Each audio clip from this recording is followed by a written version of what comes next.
योऽन्तः प्रविश्य मम वाचमिमां प्रसुप्तां सञ्जीवयत्य किल शक्तिधरस्वधाम्ना अन्यांश हस्तचरणश्रवणत्वगादीन् प्राणान् नमो भगवते पुरुषाय तुभ्यं. പഞ്ചമസ്കന്ധത്തിലെ ഋഷഭചരിത്രം കേട്ടു. അതിൽ ഋഷഭദേവൻ്റെ ഉപദേശം സംഗ്രഹമായിട്ട് ശ്രവണം ചെയ്തു. ഭാഗവതത്തിലെ ഋഷഭദേവനും കപില ഭഗവാനെ പോലെ തന്നെ മറ്റൊരു ചരിത്രം പുറകിലുണ്ട്.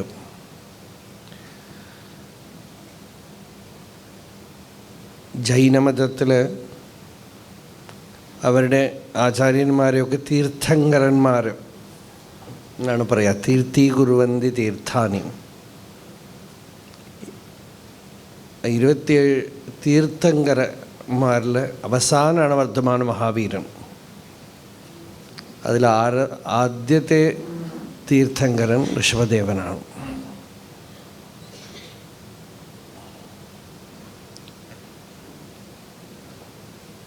അത് ഭാഗവതത്തിൽ അതിൻ്റെ ഒരു സ്പർശവും നമുക്ക് കാണാം.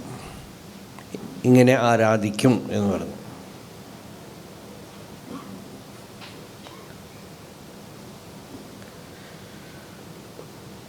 കേശോല്ലുഞ്ചനം, കേശോല്ലുഞ്ചനാദീനി വ്രതാനി എന്ന് കണ്ടുവല്ലോ.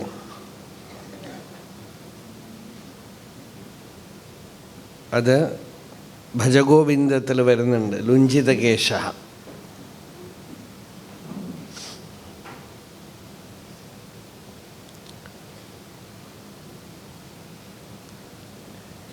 ഈ ഉപദേശം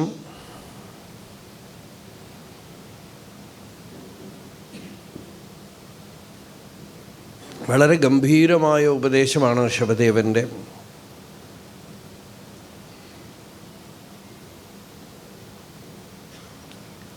നമ്മുടെ ദേഹം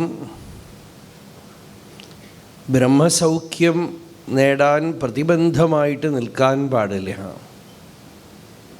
തപസ് ചെയ്യണം. അതിനു വേണ്ടിയിട്ടാണ് ഈ മനുഷ്യ ശരീരം. ബാക്കി ശരീരങ്ങളൊക്കെ തന്നെ വളരെ ബലമായ പ്രതിബന്ധങ്ങളാണ്. മനുഷ്യ ശരീരത്തിൽ ആ പ്രതിബന്ധം കുറവാണ്.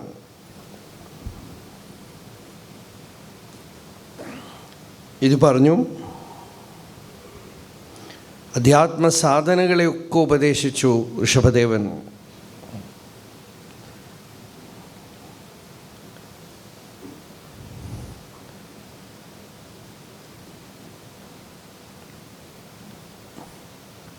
ഗൃഹസ്ഥാശ്രമത്തിൽ ഇരുന്ന് സന്യസിച്ച ആളാണല്ലോ ഋഷഭദേവൻ. അതും വളരെ ഗംഭീരമായ ഗൃഹസ്ഥാശ്രമം.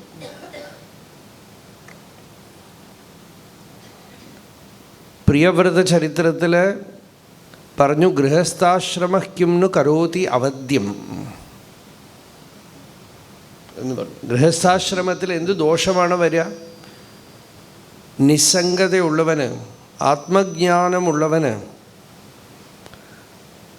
ഗൃഹാശ്രമക്കിംനു കരോത്യവദ്യം.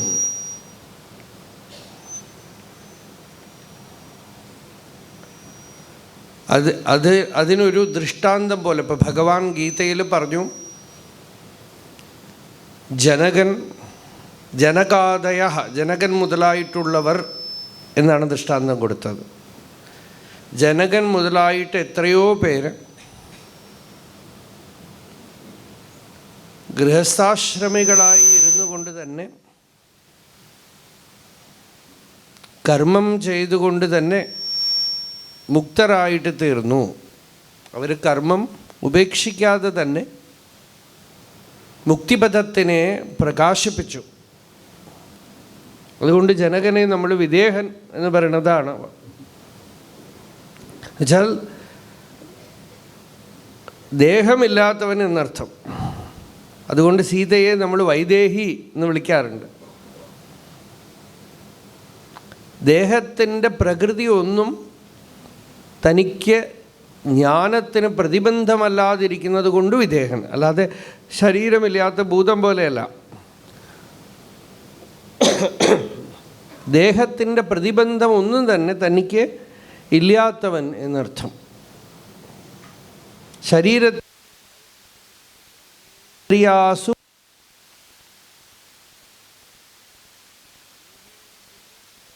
മനോധിയാം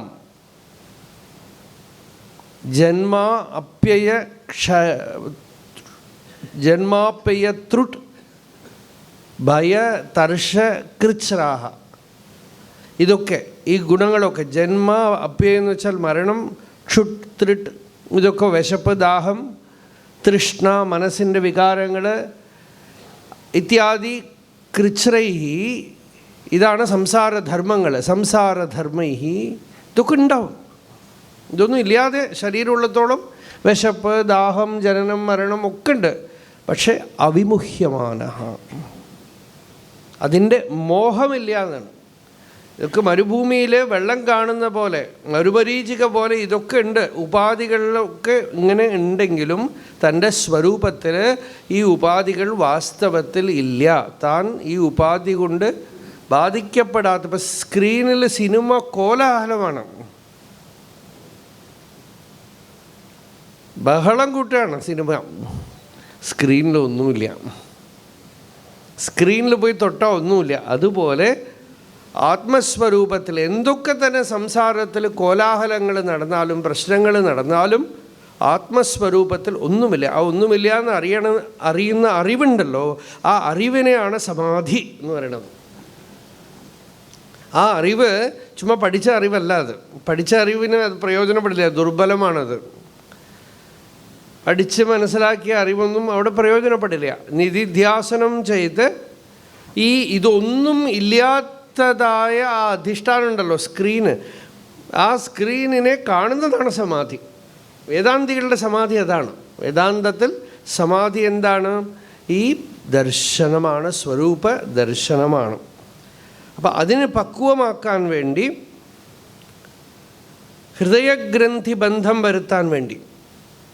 അപ്പോൾ അവിടെ ഒരു കാര്യം പറയുന്നുണ്ട് ഋഷഭദേവൻ, ഈ ഗൃഹസ്ഥാശ്രമത്തിൽ ആണും പെണ്ണും കൂടെ ചേർന്നാൽ തന്നെ ഹൃദയഗ്രന്ഥിയാണ്, സൂക്ഷിച്ചോളുക എന്നാണ്. ഇതൊക്കെ അറിഞ്ഞുകൊള്ളുക എന്ന്. കാരണം ഇത് പ്രകൃതിയുടെ നിയമമാണ്, ഇതാരെ കൊണ്ടും മാറ്റാൻ ഒക്കില്ല. ഇപ്പോൾ ഇന്ദ്രിയസ്യാർത്ഥേ രാഗദ്വേഷ വ്യവസ്ഥിതോ. അപ്പോൾ ഇതൊക്കെ കടന്നുപോയ ഒരാളെന്ന് പറഞ്ഞ ഒരാൾ ഉണ്ടാവാൻ പറ്റില്ല. അദ്ദേഹത്തിന് വിശക്കേ ഇല്ല എന്ന് പറഞ്ഞാൽ എന്താ കാരണം? മരിച്ചുപോയി. ദാഹിക്കേ ഇല്ല, മരിച്ചുപോയി. നുള്ളിയാ വേദനിക്കില്ല, മരിച്ചുപോയി. ജീവനുണ്ടോ അതിൻ്റെ ലക്ഷണം എന്താ? ഇന്ദ്രിയസ്യാർത്ഥേ രാഗദ്വേഷ വ്യവസ്ഥിതം. അതിൻ്റെ ഭ്രമം ഉള്ളുന്നു പോയി, മോഹം ഉള്ളുന്നു പോയി എന്ന് പറയാം. തപസ്സിൻ്റെ സംസ്കാരം കൊണ്ട് ഈ ജ്ഞാനത്തിന് വേണ്ടി ശ്രമിച്ചപ്പോൾ ഉള്ള ഇന്ദ്രിയ നിഗ്രഹാദി തപസ്സുകളുണ്ട്. അതുകൊണ്ട് ജാഗ്രതയായിട്ട് ഇരുന്നു കൊള്ളുക. Don't have too much expectations. കല്യാണം കഴിക്കാൻ പോകുന്ന ആളുകൾ പ്രത്യേകിച്ച് മുൻകൂട്ടി കൊടുക്കേണ്ടതാണെന്നാണ്. പുംസസ്ത്രീയ മിഥുനീഭാവമേതം തയോർമിഥ ഹൃദയഗ്രന്ഥിമാഹു. അവർക്ക് രണ്ടുപേർക്കും നടുവിലുള്ള പ്രകൃതിയാ വച്ചിരിക്കുന്ന ഹൃദയഗ്രന്ഥിയാണെന്നാണ്. എന്നുവെച്ചാൽ അത് ഒരു കുഴപ്പമല്ല, പക്ഷെ പ്രകൃതിയാണ്. തതോ അതിൽ നിന്നും എന്തൊക്കെ ഉണ്ടാവും? ഗൃഹ ക്ഷേത്ര സുത ആപ്ത വിത്തൈഹി. അതിൽ നിന്നും ഞങ്ങൾക്കൊന്ന് നിസ്സംഗമാണ്, പതുക്കെ കുറച്ച് ദിവസം തോന്നി ഞങ്ങൾക്ക് തനിയൊരു വീട് വേണം, ഞങ്ങളുടേതായൊരു സ്വത്ത്, പിന്നെ ഞങ്ങളുടെ കുട്ടികളെക്കുറിച്ചുള്ള ചിന്ത, പിന്നെ കുട്ടികളുടെ ഫ്യൂച്ചർ, പിന്നെ പേരക്കുട്ടികളുടെ ഫ്യൂച്ചർ ഒക്കെ വരും. ഇതിലൊക്കെ അഹം മമേതി ജനസ്യമോഹോയമഹം മമേതി. ഇത് തനിയെ വരും. ഇത് ദോഷമല്ല, അത് അതിൻ്റെ സ്വഭാവമാണ്. അതുകൊണ്ട് തന്നെ തൃശ്ശൂർ പൂരത്തിന് പടക്കം പൊട്ടിച്ചു എന്ന് പറഞ്ഞ് കംപ്ലൈൻറ്റ് പറഞ്ഞിട്ട് എന്ത് കാര്യം? അതിനു മുമ്പേ അറിഞ്ഞുകൊള്ളുന്ന ശബ്ദം കേൾക്കും, ആ സമയമാകുമ്പോൾ അത് പൊട്ടും. അപ്പോൾ അതുകൊണ്ട് അതിന് തയ്യാറായിക്കൊള്ളുക. അത് നേരത്തെ അറിഞ്ഞുകൊള്ളുക എന്ന് പറഞ്ഞ് മക്കൾക്ക് പറഞ്ഞു കൊടുക്കുകയാണ് വൃഷഭദേവൻ. ഇതുകൊണ്ട് സത്യം അറിഞ്ഞുകൊള്ളുക, മുക്ത പരം യാതി അതിഹായ ഹേതു, മുക്തനായിട്ട് തീരും. എങ്ങനെ? അതിഹായ ഹേതു. ഹേതു എന്താണ്? അവിദ്യ.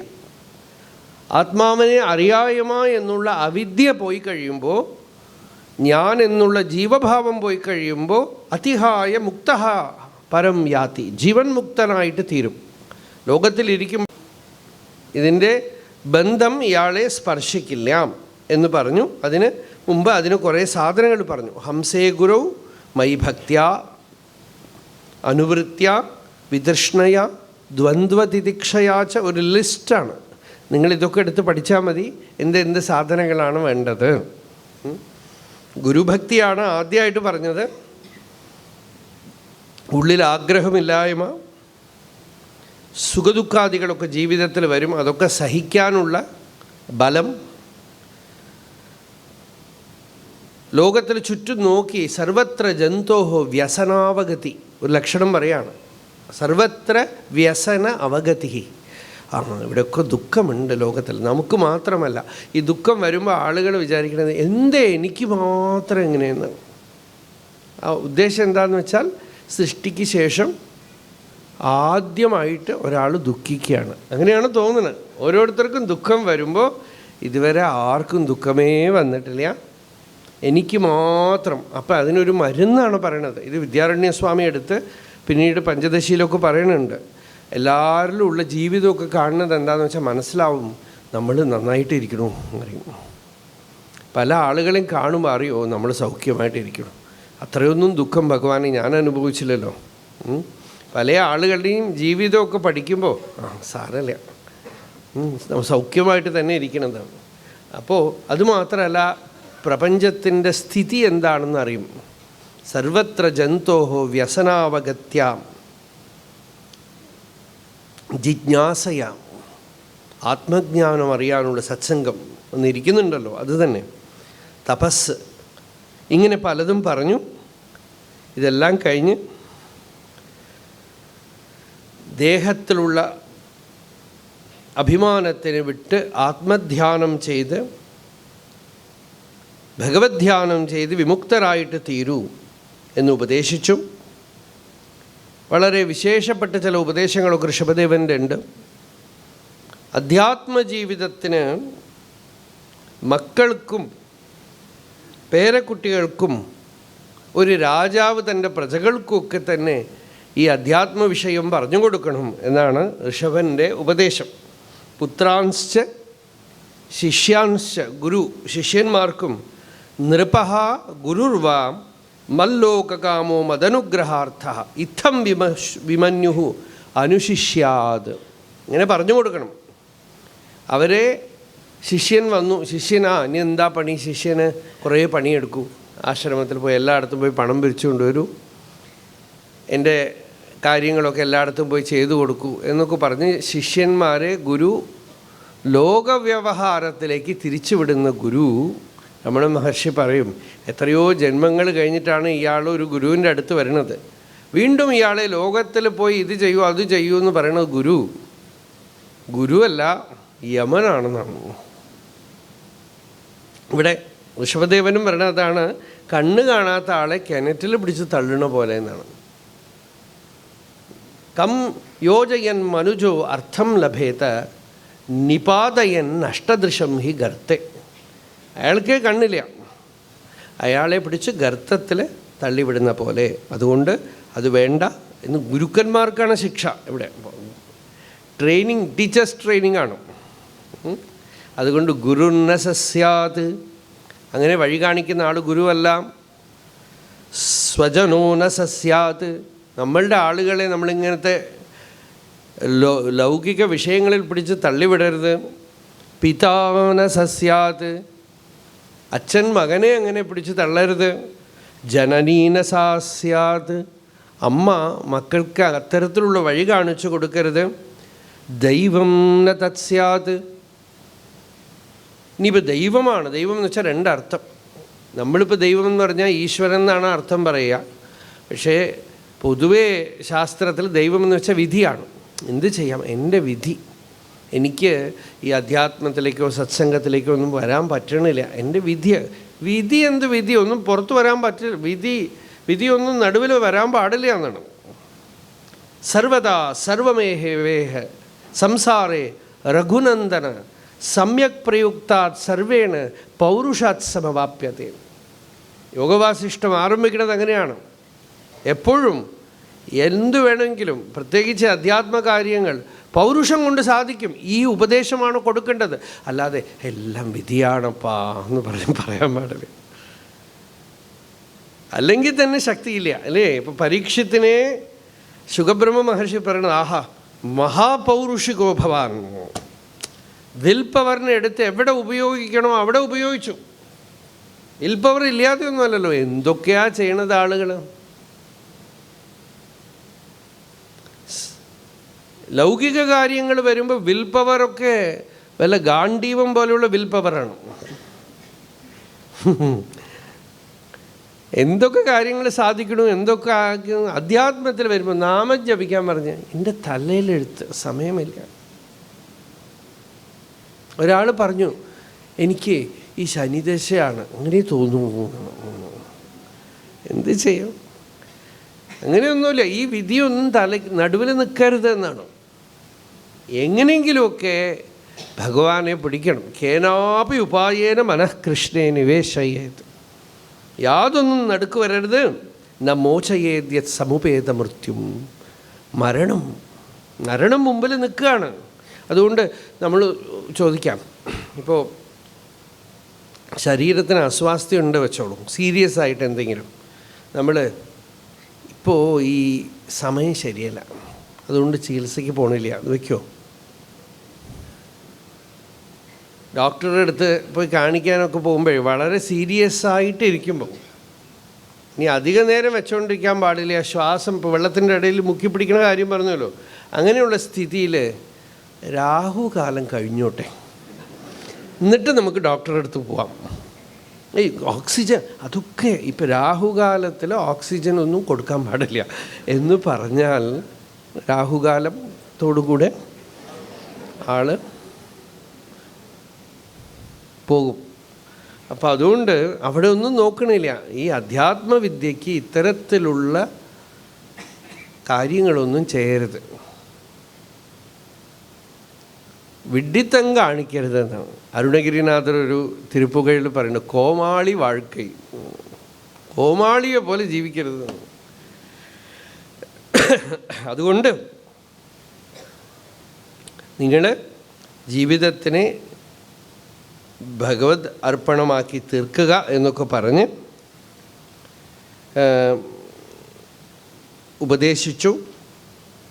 ഗംഭീരമായി ജീവൻ മുക്തനായി അവധൂതനായിട്ട് സഞ്ചരിച്ചു. ഭാഗവതത്തിലെ ഭഗവതവതാരങ്ങളിൽ വളരെ ശ്രേഷ്ഠമായ അവതാരത്തിലൊന്നാണിത്. ഇവിടെ മുക്തി എന്നും ഭക്തി എന്നും രണ്ട് കാര്യം വരുന്നുണ്ട്. ഇതാണ് വിദ്യാരണ്യനൊക്കെ പിന്നീട് പറയണത്. മുക്തി എന്ന് വെച്ചാൽ ആത്മജ്ഞാനമാണ് മുക്തി വേദാന്തത്തിൽ, ഭാഗവതത്തിലും അതെ. അല്ലാതെ മുക്തി മോക്ഷം കിട്ടി മരിച്ചതിനെയാണ് പറയണത്. സമാധി എന്ന് വെച്ചാൽ ആളുകൾ പറയണത് ഈ സിമെൻറ്റ് തറയാണ്. അതുപോലെ മോക്ഷം കിട്ടി പതഞ്ജലി മഹർഷി എവിടെയെങ്കിലും തിരിച്ചു വന്ന പാവം ഞെട്ടിപ്പോവും. സമാധി എന്താണെന്ന് ചോദിച്ചാൽ ആ സിമെൻറ്റ് തറ കാണിച്ചു കൊടുത്തിട്ടേ ഇത് കരുണാനിധിയുടെ സമാധിയാണെന്നാണ്. ഇന്ന ആളൊന്നുമില്ല. അപ്പോൾ സമാധി എന്നൊക്കെ ഇങ്ങനെയൊക്കെയാണ് അർത്ഥം പറയണത്. എല്ലാ ശബ്ദത്തിനെയും കേടുവരുത്തിക്കളയും നമ്മൾ. വാചോ വിഗ്ലാപനം എന്നാണ്, വാക്കിനെ അപരിശുദ്ധമാക്കുക, അഴുക്ക് പിടിപ്പിക്കുക, അതിൻ്റെ അർത്ഥം മാറ്റിക്കളയുക. അപ്പോൾ മുക്തി ആത്മജ്ഞാനമാണ്. മുക്തിർ ഹിത്വാ അന്യഥാഭാവം, നമ്മളിൽ നിന്നും അന്യഥാഭാവത്തിനെ തള്ളിക്കളഞ്ഞ് ஸ்வரூபேண அவஸ்திதி. தானாய் இருத்தலே தன்னை அறிதலாம். தான் இரண்டு அற்றதால் உந்தி பெற തന്മയ നിഷ്ഠൈ ഇത് ഉന്തി പര. ഭഗവാൻ രമണ ഭഗവാന്റെ ഉപദേശസാരം. ഉപദേശ ഉന്തിയാർ തമിഴ്. ഉപദേശസാരം എന്താ? ആത്മസംസ്ഥിതി സ്വാത്മദർശനം, ആത്മനിർദ്വയാത് ആത്മനിഷ്ഠത. ആത്മാവിൽ ഇരിക്കൽ, താനായി ഇരിക്കലാണ് മുക്തി. ഈ ജ്ഞാനം ആണ് മുക്തി. ആത്മാവിൻ്റെ സ്വരൂപം എന്താണ്? ശരീരം, മനസ്സ്, ബുദ്ധി ഒന്നുമല്ല. എൻ്റെ സ്വരൂപം ഇന്നതാണെന്ന് നിശ്ചയിക്കലാണ് മുക്തി. പക്ഷേ മുക്തിം ദദാതി കർഹിചിത് സ്മ നതു ഭക്തിയോഗം എന്ന് പറഞ്ഞു. മുക്തിയെ കൊടുക്കുന്നു, പക്ഷേ ഭക്തിയെ കൊടുക്കില്ല. അപ്പം നമ്മൾക്ക് ഭക്തി സിദ്ധാന്തത്തിന് വളരെ സന്തോഷം ആളുകൾക്ക് കേൾക്കുമ്പോൾ. ആഹാ, കണ്ടു, പറഞ്ഞു നോക്കൂ, മുക്തി കിട്ടും. ഭക്തി എന്ന് വെച്ചാൽ നമ്മൾ ഈ വിചാരിക്കണ പോലെ ഈ കരയിലും നിലവിളിക്കലും ഒന്നുമല്ല. ഋഷഭദേവൻ അങ്ങനത്തെ ആളല്ല. അവിടെ ഇങ്ങനത്തെ ഭക്തിയൊന്നുമില്ല. സ്വസ്വരൂപാനുസന്ധാനം ഭക്തിരിത്യഭിധീയത്തെ എന്ന് ശങ്കരാചാര്യർ വിവേക ചൂടാമണിയിൽ പറഞ്ഞ ഭക്തിയാണ് ഇവിടെ. ഭക്തി എന്ന് വെച്ചാൽ സ്വരൂപത്തിനെ അറിഞ്ഞു, അത് മുക്തി. അയാൾക്ക് ഇനി കുഴപ്പമൊന്നുമില്ല, തൃപ്തി. തൻ്റെ സ്വരൂപം എന്താണ്, തനിക്കൊന്നും വരില്ല ഒക്കെ അറിയാം. പക്ഷേ പിന്നെയും ലോക വ്യവഹാരങ്ങളും ഇപ്പോൾ പല ആചാര്യന്മാരും അറിഞ്ഞു കഴിഞ്ഞാലും അവർ മഠാധിപതികളായിട്ട് വ്യവഹാരങ്ങളും ധർമ്മകാര്യങ്ങളും ഒക്കെ ചെയ്യണം. ഭക്തി എന്താണെന്ന് വെച്ചാൽ അതൊക്കെ വിട്ടുകളഞ്ഞ് താൻ അറിഞ്ഞിട്ടുള്ളതായ ആനന്ദവസ്തുവിൽ നിത്യനിരന്തരം യസ്തു ആത്മരതിരേവ സ്യാത് ആത്മതൃപ്തശമാനവ ആത്മന്യേവ ച സന്തുഷ്ടഃ തസ്യ കാര്യം ന വിദ്യത്തെ. ഒരു ലൗകിക കാര്യവും ചെയ്യണില്ല, ഒന്നിലും പെടുന്നില്ല. ആത്മാവിൽ രതി, ആത്മാവിൽ തൃപ്തി, ആത്മാവിൽ ആനന്ദം, മറ്റ് കർമ്മങ്ങളൊന്നും അയാളെ ബന്ധിക്കുന്നില്ല. ഇത്തരത്തിലുള്ള ഇനണ്ടേഷൻ, നിത്യാനുഭൂത നിജലാഭം, നിത്യാനുഭൂതമായ ആത്മാവിനെ ഇയാൾ സ്വന്തമാക്കി തീർത്തു. അദ്ഭുതമായ ശ്ലോകമാണത്. നിത്യാനുഭൂത നിജലാഭ നിവൃത്ത തൃഷ്ണ. ബാക്കിയുള്ള തൃഷ്ണകളൊക്കെ വിട്ടുപോയി. ശ്രേയസി അതദ്രചനയാ ചിരസുപ്തബുദ്ധേ. ശ്രേയസി അതദ്രചനയാ ചിരസുപ്തബുദ്ധേ. ശ്രേയസിൻ്റെ വഴിയിൽ ഈ അതദ്രചന എന്ന് വെച്ചാൽ ശരീരം, മനസ്സ്, ഇതിനെയൊക്കെ രചിച്ചു വെച്ചിരിക്കുകയാണ്, ഇങ്ങനെ കയറ്റി വെച്ചിരിക്കുകയാണ്. ആത്മാവിനെ മറന്നു. ആത്മവിഷയത്തിൽ ചിരസുപ്ത ബുദ്ധി ഉറങ്ങിക്കിടക്കുകയാണ്. അങ്ങനെയുള്ള ആൾക്ക് അഥവാ അങ്ങനെയുള്ള ലോകത്തിന് കരുണയാ അഭയം ആത്മലോകമാഖ്യാത്. അങ്ങനെയുള്ളവർക്ക് ഭയമില്ലായ്മയുടെ അഭയമായിട്ടുള്ള ആത്മാവിൻ്റെ ലോകത്തിനെ ഉപദേശിച്ചു. ഇങ്ങനെ ഒന്നുണ്ടെന്ന് ഉപദേശിച്ച ആ ഋഷഭായ തസ്മൈ നമഃ. ആ ഋഷഭന് നമസ്കാരം. ഈ ആളുകൾക്ക് നടുവിൽ ഇറങ്ങി വന്നിട്ട് അവർക്ക് ഈ ഗംഭീരമായി ആത്മതത്വം ഉപദേശിച്ചു. അതിൽ തന്നെ രമിച്ച് ജീവിച്ച് കാണിച്ചു. ആത്മാവിൽ രമിച്ച്, ആത്മാവിൽ രതി, ആത്മാവിൽ ആനന്ദം, എല്ലാറ്റിൻ്റെ നടുക്കും ഇരുന്നു കൊണ്ട് ഒന്നിലും പെട്ടുപോകാതെ സ്വതന്ത്രനായി ജീവൻ മുക്തനായി അങ്ങനെ സഞ്ചരിച്ചു. അവസാന കാലമാകുമ്പോൾ ശരീരം അങ്ങനെ മറന്നുപോയി. ദേഹത്തിനെ കംപ്ലീറ്റായിട്ട് മറന്നുപോയി, ആത്മാരാമനായിട്ട് തീർന്നു. അവിടെ ഇങ്ങനെ സഞ്ചരിക്കും, അവധൂതനായിട്ട് സഞ്ചരിച്ചു. പശുവൊക്കെ നടക്കില്ലേ, അതുപോലെ അഴിച്ചുവിട്ട പശുവൊക്കെ നടക്കണ പോലെ ഇങ്ങനെ നടന്നു. ശരീരമൊക്കെ പരിശുദ്ധമായി തീർന്നു എന്നാണ്. എന്നുവെച്ചാൽ ഈ ശരീരത്തിൽ നമ്മളുടെ അഭിമാനം കൊണ്ടാണ് ശരീരത്തിൽ ദോഷമൊക്കെ വരുന്നത്. കുട്ടിക്കാലത്ത് കുട്ടികളുടെ ശരീരം നോക്കൂ, വയർപ്പ്, നാറ്റം ഒന്നും ഉണ്ടാവില്ല, വായ നാറില്ല. കണ്ടുണ്ടോ? വായ നാറില്ല, വായിൽ നല്ല മണമുണ്ടാവും, നവദ്വാരങ്ങളും നാറില്ല. വലുതാവണതിൻ്റെ ലക്ഷണം എന്താണെന്ന് വെച്ചാൽ നാറാൻ തുടങ്ങും. അതാണ് വലുതാവും തോറും എന്താണെന്ന് വെച്ചാൽ അഭിമാനം ശരീരത്തിൽ പരക്കും തോറും ശരീരത്തിൻ്റെ ഭംഗിയും പോകും. എല്ലാ കുട്ടികളെയും നോക്കൂ, കുട്ടിയായിരിക്കുമ്പോൾ കുരങ്ങും ഭംഗിയാണെന്ന് പറയും. നല്ല ഭംഗിയായിരിക്കും കുരങ്ങും എന്നൊക്കെ പറയുന്നത് നമ്മളുടെ അഹങ്കാരം കൊണ്ടാണ്. അത് നല്ല ഭംഗിയായി. കുരങ്ങ് കുട്ടിയായിരിക്കുമ്പോൾ നല്ല ഭംഗിയായിട്ടിരിക്കും. അത് എന്താണെന്ന് വെച്ചാൽ അഭിമാനമില്ല. അതിന് അഭിമാനം വരുമ്പോഴാണ് ആളുകൾ, ചെറിയ കുട്ടികൾ ഉറങ്ങി എണീക്കുമ്പോൾ നോക്കൂ, നല്ല പ്രകാശമായിട്ടിരിക്കും. സൂര്യൻ ഉദിച്ചു വരുന്ന പോലെ ഉണ്ടാവും കുട്ടികൾ ഉറങ്ങുന്നതും ഉറങ്ങി എണീക്കുന്നതും ഒക്കെ കാണാൻ അതൊക്കെ ചെയ്യണം. ചെറിയ കുട്ടികളെ ധൃതിയായിട്ട് ആ കുട്ടിയെ ഇങ്ങനെ ഉറങ്ങിക്കിടത്തിയിട്ട് ആയയുടെ കയ്യിൽ കൊടുത്തിട്ട് നമ്മൾ ഓഫീസിൽ പോവുക. ഇതാണല്ലോ ഇപ്പോഴത്തെ കുടുംബത്തിൽ അല്ലേ. ആ കുട്ടികളിങ്ങനെ എണീക്കുമ്പോൾ അമ്മമാർ അച്ഛനൊക്കെ ഇരുന്ന് കാണണം. അത് സൂര്യ ഉദിക്കണം പോലെയാണ്. പതുക്കെ പതുക്കെ പതുക്കെ പതുക്കെ സന്തോഷമായി വിരിഞ്ഞ് വരണത് കാണണം.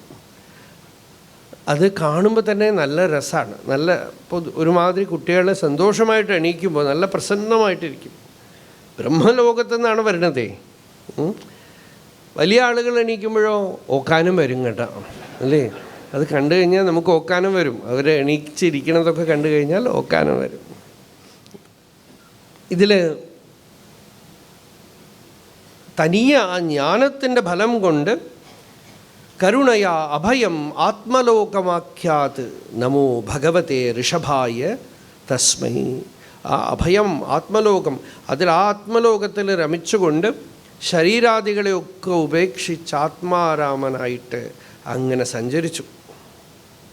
എല്ലാവർക്കും കാണാൻ വേണ്ടിയിട്ടാണ് ആ ജീവിതം. എന്നുവെച്ചാൽ ശരീരമുണ്ട്, ശരീരമില്ല. രമണ മഹർഷി അങ്ങനെയാണല്ലോ എല്ലാവരും കണ്ടത്. എല്ലാവരും പോലെയും ശരീരമുണ്ട്, പക്ഷെ ശരീരമില്ല. മനസ്സ് ഇല്ല, പക്ഷേ എല്ലാ വ്യവഹാരങ്ങളൊക്കെ ചെയ്യുന്നുണ്ട്, എന്നാൽ മനസ്സില്ല. ആ ജീവൻ മുക്തൻ്റെ അമനീഭാവം. ദേഹമുള്ളപ്പോഴും ദേഹമില്ല, മനസ്സുള്ളപ്പോഴും മനസ്സില്ല, ഇന്ദ്രിയങ്ങൾ ഉള്ളപ്പോഴും ഇന്ദ്രിയങ്ങളില്ല, ജീവഭാവമില്ല. അഖണ്ഡ സച്ചിദാനന്ദമായ സ്വരൂപത്തിൽ പ്രതിഷ്ഠിതമായിട്ട് 24 മണി നേരവും ജീവൻ മുക്തൻ്റെ സമാധി. അത് കാണാൻ സ്ഥിതപ്രജ്ഞസ്യ കാ ഭാഷ എന്ന് അർജുനൻ ചോദിക്കുന്നത് പോലെ അത് കാണാനാണ് മുമുക്ഷുക്കൾ ഓടി ഓടി എത്തിയത്. അങ്ങനെ ഒരു സാധിക്കുമല്ലേ മനുഷ്യ ശരീരത്തിൽ ഇത്തരത്തിലുള്ള ഒരു അവസ്ഥ സാധ്യമാണ്, ഇങ്ങനെ സാധിക്കും എന്ന് ആ സാധ്യത, ആ പൊട്ടൻഷ്യൽ അത് കാണാനാണ് വന്നത്. അവൈലബിൾ ആണല്ലോ എന്നാണ്. അങ്ങനെ ഋഷഭദേവനെ എല്ലാവരും കണ്ടു, ലോകം കണ്ടു ആ അവസ്ഥ. ആ തതോ മാം ഋഷഭം പ്രാഹുരാര്യാഹ എന്ന് പറഞ്ഞു. അതുകൊണ്ട് അറിവുള്ളവർ, വിവേകികൾ പറഞ്ഞു എന്നെ ഋഷഭൻ എന്ന് വിളിച്ചു എന്നാണ്. എന്താണെന്ന് വെച്ചാൽ ഇതിൻ്റെ നടുവിൽ ഇരുന്ന് ഇതൊക്കെ കീറിക്കളഞ്ഞ് ഈ ഉപനിഷത്തിൽ ഋഷി വാമദേവൻ പറയുന്നുണ്ട്, പരുന്തിനെ പിടിച്ച് ചുവട്ടിലേക്ക് വലിച്ച പോലെ, പരുന്തിനെ ചിറക് പിടിച്ച് ചുവട്ടിൽ വലിക്കണ പോലെ 1000 വിഷയങ്ങൾ എന്നെ പിടിച്ച് ചുവട്ടിലേക്ക് വലിച്ചു. അതൊക്കെ തള്ളിക്കളഞ്ഞുകൊണ്ട് ഞാൻ ആകാശത്തിലേക്ക് ഉയർന്നു എന്ന്.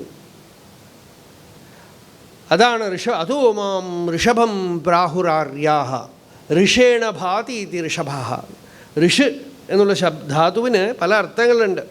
ഒരർത്ഥം ജ്ഞാനം എന്നാണ്. ഇപ്പം ഋഷിഹി എന്നുള്ളത് ആ അർത്ഥത്തിലും ഋഷി ശബ്ദത്തിന് വരും.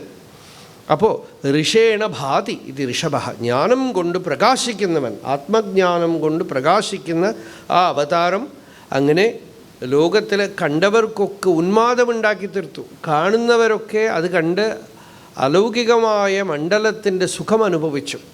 അത്തരത്തിലൊരു അവതാരം അങ്ങനെ കാട്ടിൽ ചെന്ന് ആർക്കും പിടികൊടുത്തില്ല. അങ്ങനെ സഞ്ചരിച്ച് അവിജ്ഞാതഗതിർജഹ്യാത് എന്ന് വിദുരൻ ഒരു സൂത്രം എഴുതി വ്യാഖ്യാനം ഭാഷ്യമാണ് ഋഷഭദേവൻ. ആരും അറിയാതെ തന്നെ അങ്ങനെ പോയി ചെന്ന് കാട്ടിൽ എവിടെയോ ചെന്ന് ശരീരം കാട്ടുതീയിൽ അങ്ങോട്ട് കത്തിപ്പോയി. ആർക്കും പിടികിട്ടിയില്ല. ഗോ മൃഗ കാക്കചര്യ എന്നാണ്. ചിലപ്പോൾ പശു ഇങ്ങനെ ചുറ്റുന്ന പോലെ കുറേ കാലം ചുറ്റി, മൃഗങ്ങളെ പോലെ ചുറ്റി കാട്ടും. പിന്നെ ആർക്കും പിടികൊടുത്തില്ല, എവിടെ പോയി എന്ന് പോലും അറിയാതെ അങ്ങോട്ട് പോയി. ആ പരമ്പരയിൽ ഋഷഭദേവൻ്റെ പുത്രനായി ഭരതൻ അവതരിച്ചു.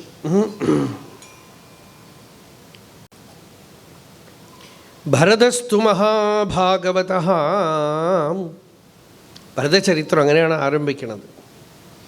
ഭരതസ്തു മഹാഭാഗവതഃ യദാ ഭഗവതാ അവനിതലപരിപാലനായ സഞ്ചിന്തിതഃ. ഭരതനെ രാജ്യമേൽപ്പിച്ച് ബാക്കിയുള്ള 100 മക്കളിൽ 99 ആളുകളുടെയും ചരിത്രമൊക്കെ പറഞ്ഞു. 9 പേര് ജീവൻ മുക്തരായിട്ട് തീർന്നു. അങ്ങനെ വേണ്ടേ അല്ലേ? 100 മക്കളെന്ന് പറഞ്ഞാൽ 9 പേര് ജീവൻ മുക്തർ. സാധാരണ അങ്ങനെയൊന്നും മഹാത്മാക്കൾക്ക് പോലും സിദ്ധിക്കില്ല, കൃഷ്ണന് പോലും സിദ്ധിച്ചില്ല, കൃഷ്ണാവതാരത്തിൽ പോലും പറയാൻ പറ്റില്ല. പലരും മക്കൾ ആ വഴിയിൽ അങ്ങനെ വന്നു, ഗംഭീരമായിട്ട് വന്നു. അത് തന്നെ ഓരോ ജീവൻ്റെ ജ്ഞാനത്തിൻ്റെ ബലമാണത്. അവരവരുടെ മോക്ഷം അവരവർ തന്നെ കൈക്കലാക്കണം. ഇപ്പോൾ ആ പരമ്പരയിലും അഗ്നിഹോത്രം, ദർശപൂർണമാസാദി കാര്യങ്ങളൊക്കെ ചെയ്തു കൊണ്ടുവന്നു ഭരതൻ.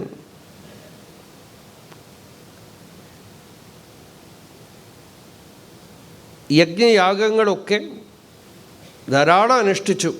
ക്ഷത്രിയന്മാർക്കും ഇതൊക്കെ ഉണ്ടല്ലോ, ത്രൈവർണികർക്കും ഇതൊക്കെ ഉണ്ട്. കാലത്തിൽ എല്ലാവരും ഉപേക്ഷിച്ചു, കുറച്ച് ബ്രാഹ്മണർ മാത്രം വെച്ചുകൊണ്ടിരുന്നു, പിന്നെ അവരും ഉപേക്ഷിച്ചു. അതാണ് എങ്ങനെയാണ് ഇതൊക്കെ പോയത്. അപ്പോൾ പല ആളുകളും ചോദിക്കേ, എന്താ ബ്രാഹ്മണർക്ക് മാത്രമേ ഇതൊക്കെ ചെയ്യാൻ പാടുള്ളൂ, ഞങ്ങളും ചെയ്യരുത്? എന്നോട് ഒരാൾ ചോദിച്ചു, ഞങ്ങൾക്കും ഗായത്രി ജപം ചെയ്തൂടെ? ധാരാളം ചെയ്തോളൂ, ആരും വേണ്ട, ബ്രാഹ്മണരേ ചെയ്യണില്ല. ഇനിയിപ്പോൾ നീ ചെയ്യുകയാണെങ്കിൽ ചെയ്തോളൂ, ഒരു കുഴപ്പമില്ല. ചെയ്യാതെ വിട്ടുപോയതാണ്, അതിന് എന്ത് ചെയ്യാൻ പറ്റും? ചെയ്യാതെ വിട്ടുപോയതാണ്. ഞങ്ങൾക്ക് അങ്ങനെയല്ല ആറ്റിറ്റ്യൂഡ് വേണ്ടത്. ഞങ്ങൾക്കും ചെയ്യാൻ പാടില്ല എന്ന് പറഞ്ഞ് ഇത് ചെയ്യാൻ പറ്റില്ല. ഇതെന്താ എന്തെങ്കിലും സുഖഭോഗത്തിനുള്ള കാര്യമാണോ? അല്ല. ആരും ചെയ്യാൻ പാടില്ല എന്ന് തടസ്സം ചെയ്തതല്ല. കാഞ്ചി ശങ്കരാചാര്യരും ഇപ്പോൾ ഉള്ള സ്വാമി ബാലപരിവാം ഒരു 8 വർഷം മുമ്പ് എൻ്റെ അടുത്ത് ഒരു ദിവസം 1.5 മണിക്കൂർ, ഞങ്ങൾ 2 പേരേ ഉള്ളൂ, സംസാരിച്ചത് മുഴുവൻ ഈ വിഷയമാണ്. ബാക്കിയുള്ളവരാരും ഇതിനകത്തൊന്നുമില്ല, എല്ലാവരും വരണം, മഠം എല്ലാവർക്കും സ്വന്തമാണ്, ബാക്കി ക്ഷത്രിയ വംശവൈശ്യം എല്ലാവർക്കും മഠം സമമാണ്, അവർക്കൊക്കെ ബ്രാഹ്മണരെ ചെന്ന് വൈദിക കർമ്മങ്ങളൊക്കെ ചെയ്തു കൊടുക്കണം. ഇപ്പോൾ കേരളത്തിലൊക്കെ ചെയ്യുന്നുണ്ട്, തമിഴ്നാട്ടിലുണ്ട്, പക്ഷേ ആ ഒരു കണക്ഷൻ വിട്ടുപോയി. ആ കണക്ഷൻ വിട്ടുപോയത് കൊണ്ടാണ് ഈ വിരോധമൊക്കെ വന്നത്, വേറൊന്നുമല്ല. കണക്ഷൻ ഉള്ളത്തോളം അങ്ങോട്ടും ഒക്കെ വേണം, എല്ലാം വേണം എന്നൊക്കെ ഉള്ളത്തോളം എല്ലാവർക്കും ഉപനയനാദി സംസ്കാരങ്ങളൊക്കെ ഉണ്ടായിരുന്നു. ഇപ്പോഴൊക്കെ നിങ്ങൾ വടക്കോട്ട് പോയാൽ എല്ലാവർക്കും ഉണ്ട് ഉപനയനാദി സംസ്കാരങ്ങൾ. അപ്പോൾ ഈ ക്ഷത്രിയനിവിടെ അതൊക്കെ അതിൻ്റേതായ ഒരു രീതി ഉണ്ടായിരുന്നു. കാരണം അവർക്ക് ബ്രാഹ്മണൻ്റെ അത്ര സമയം ഡിവോട്ട് ചെയ്യാൻ പറ്റില്ല. രാജ്യം ഭരിക്കേണ്ട ആളുകളാണ്, ഇതൊക്കെയാണ്. അതുകൊണ്ട് വലിയ ജോലി തിരക്കുള്ളവർക്ക് അവർക്ക് അവരുടേതായ രീതിയിൽ വ്യാപാരാദി ബിസിനസ്സും ഒരുപാട് പണവും ബ്രാഹ്മണനൊന്നുമില്ല, ഫുൾ ടൈം അവൈലബിളാണ്. അപ്പോൾ അതിനനുസരിച്ചായിരുന്നു ഈ നിയമങ്ങളൊക്കെ. അല്ലാതെ ഇതൊന്നും ആരും തടസ്സം ചെയ്യൽ ഉണ്ടായിട്ടുണ്ടാവും. എല്ലാ സമൂഹത്തിലും ആ വ്യക്തികളുടെ കുഴപ്പങ്ങൾ ഉള്ളിൽ വരും. പക്ഷെ സിസ്റ്റത്തിൻ്റെ കുഴപ്പമായിട്ട് ഇങ്ങനെ ഇല്ലാതെ ഇരുന്നിട്ടേ ഇല്ല. കാലപ്പോക്കിൽ ഇപ്പോൾ ബ്രാഹ്മണരെ തന്നെ എല്ലാവരും ഉപേക്ഷിച്ചത് കണ്ടില്ലേ? ഇങ്ങനെയാണ് പോണത്. കാരണം ആന്തരികമായി വിഷയങ്ങൾ ചെയ്യാനുള്ള ശക്തിയില്ല. അപ്പോൾ കുറേ കഴിയുമ്പോൾ വിട്ടുപോയി. പലരും ധരിക്കുന്നത് ഈ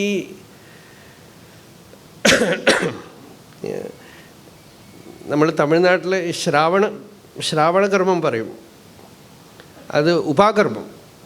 ഈ ഉപാകർമ്മം പല ആളുകളും ധരിക്കണം അന്നത്തെ ഒരു ദിവസം മാത്രം പൂണൂലിട്ടാൽ മതി എന്നാണ്. അങ്ങനെ ധരിക്കുന്ന ആളുകളുണ്ട്. പൂണൂലിടുന്ന ദിവസമാണത്, അടുത്ത ദിവസം പിന്നെ. അപ്പോൾ ഇങ്ങനെയൊക്കെയാണ് പോയത്, നഷ്ടപ്പെട്ടു പോയത് ഈ ശ്രൗതകർമ്മങ്ങളൊക്കെ. ഭരതൻ ഇവിടെ ഈ യജ്ഞയാഗാദി കർമ്മങ്ങളൊക്കെ അനുഷ്ഠിച്ച് ഒക്കെ ഭഗവതർപ്പണമായിട്ട് ചെയ്തു. ഭഗവാൻ ഗീതയിൽ പറയണ പോലെ കർമ്മങ്ങളൊക്കെ തന്നെ ഭഗവാൻ അർപ്പണം ചെയ്താൽ ചിത്തം ശുദ്ധമായി ജ്ഞാനത്തിനുള്ള വഴി തുറക്കും. അങ്ങനെ യജ്ഞങ്ങളെയൊക്കെ യജ്ഞസ്വരൂപനായ ഭഗവാൻ അർപ്പണം ചെയ്ത് ചിത്തശുദ്ധി നേടി സത്സംഗത്തിലൊക്കെ പ്രവേശിച്ചു. അച്ഛൻ കൊടുത്ത ഉപദേശമുണ്ട്, ആ ബാക്ക്ഗ്രൗണ്ട് ഉണ്ട്.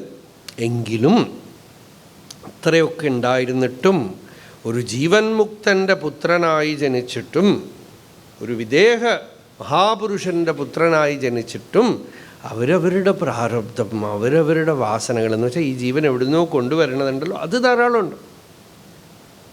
മറ്റേത് അതിൻ്റെ ഫലം ഉണ്ടാവും, ഈ കിട്ടിയതിൻ്റെ ഫലം ഉണ്ടാവും. പക്ഷേ ഇത് കഴിയുന്നവരെ അത് വെയിറ്റ് ചെയ്തുകൊണ്ടിരിക്കും. ഇത് കഴിയുന്നവരെ ദാറ്റ് വിൽ വെയിറ്റ്. അപ്പോൾ ഇങ്ങനെ ഈ ഭരതൻ അവസാനമാകുമ്പോൾ റെഗുലർ കോഴ്സിൽ അച്ഛൻ ചെയ്ത പോലെ തന്നെ ഒരു വയസ്സിന് ശേഷം മക്കളുടെ കയ്യിൽ രാജ്യമൊക്കെ ഏൽപ്പിച്ചു, കാട്ടിൽ പോയിരുന്നു. നോക്കൂ, ഇതിലൊരു ചെറിയ രഹസ്യമുണ്ട്. ഇതിപ്പോൾ എല്ലാവർക്കും അങ്ങോട്ട് പറഞ്ഞാൽ മനസ്സിലാവില്ലേ, എങ്കിലും പറയേണ്ട സ്ഥലത്ത് നിന്ന് പറയുകയാണ്. അച്ഛൻ ഭരതനെ പോലെ അനുഷ്ഠാനത്തിന് റൂളൊക്കെ ഉണ്ടാക്കിയിട്ട് കാട്ടിൽ പോയി ഇരുന്നില്ല. തത്വജ്ഞാനത്തിനെ മാത്രം ആശ്രയിക്കണ സമയത്താണ്, അതായത് മരത്തിൽ നിന്ന് പഴം പഴുത്തിട്ടാണ് വീണത്. ഇത് പഴുക്കാൻ വൈക്കോൽ കൂട്ടത്തിൽ വെച്ചതാണ്, വൈക്കോൽ വെച്ചിട്ട് വെച്ചതാണ് ഭരതൻ്റെ കഥ. മറ്റേത് പഴുത്ത് കഴിഞ്ഞ് വീണ പഴമാണ്, അത് ഇനി പെടില്ല, അത് പോയി കാട്ടിലേക്ക് സ്വതന്ത്രമായിട്ട്. ഭരതൻ്റെ കഥ എന്താണെന്ന് വെച്ചാൽ ഇത് പഴുക്കാൻ വേണ്ടിയിട്ട് ഉപാസനാമണ്ഡലത്തിലാണ് വിട്ടിട്ട് പോകുന്നത്, ജ്ഞാനത്തിലല്ല, ഉപാസനയുടെ തലത്തിലാണ്. എന്തുകൊണ്ട് ഭരതൻ ഇങ്ങനെ സംഭവിച്ചു എന്ന് വെച്ചാൽ ഉപാസനയുടെ തലത്തിൽ സാധ്യമാണ്. നഹി കല്യാണ കശ്യ ദുർഗതിം താത ഗച്ഛതി. ഉപാസനയിൽ എന്തെങ്കിലുമൊക്കെ പ്രതിബന്ധം വന്നാലും ഒന്നും കുഴപ്പമില്ല, ഒന്നും വിട്ടുപോവില്ല. പക്ഷേ ജ്ഞാനിയായിട്ടല്ല ഭരതൻ വിട്ടുപോകുന്നത്, ഋഷഭദേവനെ പോലെയല്ല. എല്ലാം ക്രമേണ റിട്ടയറായി. ഇനി ഭഗവത് ഭജനം നമ്മൾ പറയണില്ലേ, വാനപ്രസ്ഥാശ്രമം, അതുപോലെ എല്ലാം തീരുമാനിച്ച് കാട്ടിൽ ചക്രനദീ തീരത്തിലെത്തി, പുലഹാശ്രമത്തിലെത്തി. അവിടെ ഏകാന്തത്തിൽ ഒരു അനുഷ്ഠാന പദ്ധതി. രാവിലെ എണീറ്റ് ഉപാസന, ഗംഭീര ഉപാസന. സൂര്യൻ ഉദിക്കുന്നതിന് മുമ്പ് വെള്ളത്തിലിറങ്ങി നിന്ന് കഴിഞ്ഞാൽ, ജപം, ഗായത്രി ജപം തുടങ്ങിക്കഴിഞ്ഞാൽ സൂര്യൻ അസ്തമിക്കുന്ന വരെ നിൽക്കും അറിയാതെ. ഇങ്ങനെ ഒരു പുരുഷ പരിചര്യ എന്നാണ്. ഇങ്ങനെ ശരീരപ്രജ്ഞ പോലും ഇല്ലാതെ ആ ഭഗവാന്റെ സൂര്യനിൽ പ്രകാശിക്കുന്ന ആ നാരായണൻ, ആ ഭഗവാന്റെ ദിവ്യരൂപത്തിനെ ധ്യാനിച്ചുകൊണ്ട് തയേത്തമവിരത പുരുഷ പരിചര്യയാ ഭഗവതി പ്രവർദ്ധമാനാനുരാഗഭരദ്രുത ഹൃദയ ശൈഥില്യ. ഹൃദയത്തിൽ ആ ദ്രവീകരണം വന്ന് അങ്ങനെ ആത്മനി ഉദ്ഭിദ്യമാന രോമ പുളക കുളക ഔത്കണ്ഠ്യ പ്രവൃത്ത പ്രണയ ബാഷ്പ നിരുദ്ധാവലോകനയന. കണ്ണിൽ കണ്ണീര് നിറഞ്ഞ് ശരീരപ്രജ്ഞയില്ലാതെ അങ്ങനെ ഒരു ഭാവത്തിൽ നിജ രമണാരുണ ചരണാരവിന്ദാനുധ്യാന പരിചിത ഭക്തിയോഗേന പരിപ്ലുത പരമാഹ്ലാദ ഗംഭീര ഹൃദയ ഹൃദ അവഗാഠധിഷണ താമപി ക്രിയമാണാം ഭഗവത്സപര്യാം ന സസ്മാരം. അങ്ങനെ ആഴ്ന്ന സമാധിയിലിരുന്നു കൊണ്ട് ചെയ്യുന്ന പൂജ പോലും മറന്നുപോയി നിന്നു. അങ്ങനെ കുറച്ചു കാലം ഇരിക്കുമ്പോഴാണ് ഇങ്ങനെയൊക്കെ തന്നെ യോഗസമാധിയൊക്കെ ഉണ്ടെങ്കിൽ പോലും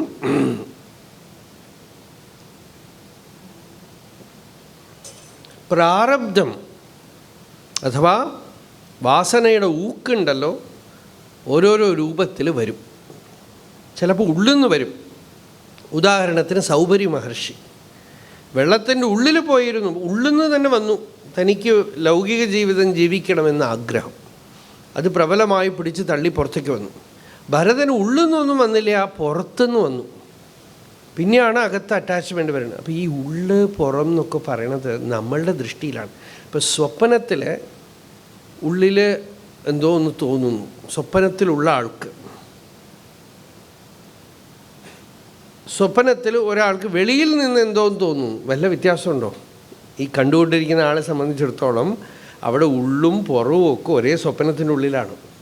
സ്വപ്നത്തിനുള്ള എൻ്റെ മനസ്സിൽ വരുന്ന സങ്കല്പവും സ്വപ്നത്തിൽ എൻ്റെ വെളിയിൽ നടക്കുന്ന സംഭവങ്ങളും ഒക്കെ തന്നെ ഈ കണ്ടുകൊണ്ടിരിക്കുന്ന ആളുടെ സ്വപ്നം മാത്രമാണ്.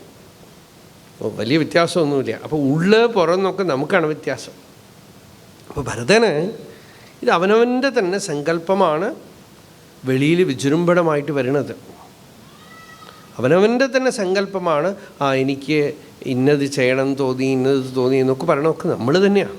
അതുകൊണ്ടാണ് വേദാന്തം പറയണത് മോക്ഷത്തിന് സമയമാവുമ്പോൾ ആത്മാ തന്നെ ഗുരുവായിട്ട് പുറത്തു വരുന്നു. ആത്മാ തന്നെയാണ് വെളിയിൽ ഗുരുവായിട്ട്. അതിങ്ങനെ ആ ഗുരു എന്നെക്കാളും വയസ്സിന് മൂത്തതല്ലേ, എവിടെയോ എങ്ങനെയൊക്കെ നമ്മൾ ചോദിക്കും.